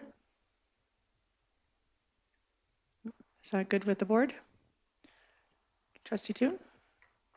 I think that I'd like to highlight the upcoming report that we'll be receiving. We've got a lot of questions, at least I have got a lot of questions about what the board is receiving for information on finances. So I think highlighting that we're getting a report coming up, similar to what we did with 4-day school week. We talk about what's upcoming, not just what decisions we made, so we can get input when we make decisions. Okay. Perfect. Anything else? Okay. And then we'll move on to the media release, which we'll do the, I'm assuming the 4-day school. I already wrote it down. And I think is that good for media release? I think Carly's already getting something prepared, so.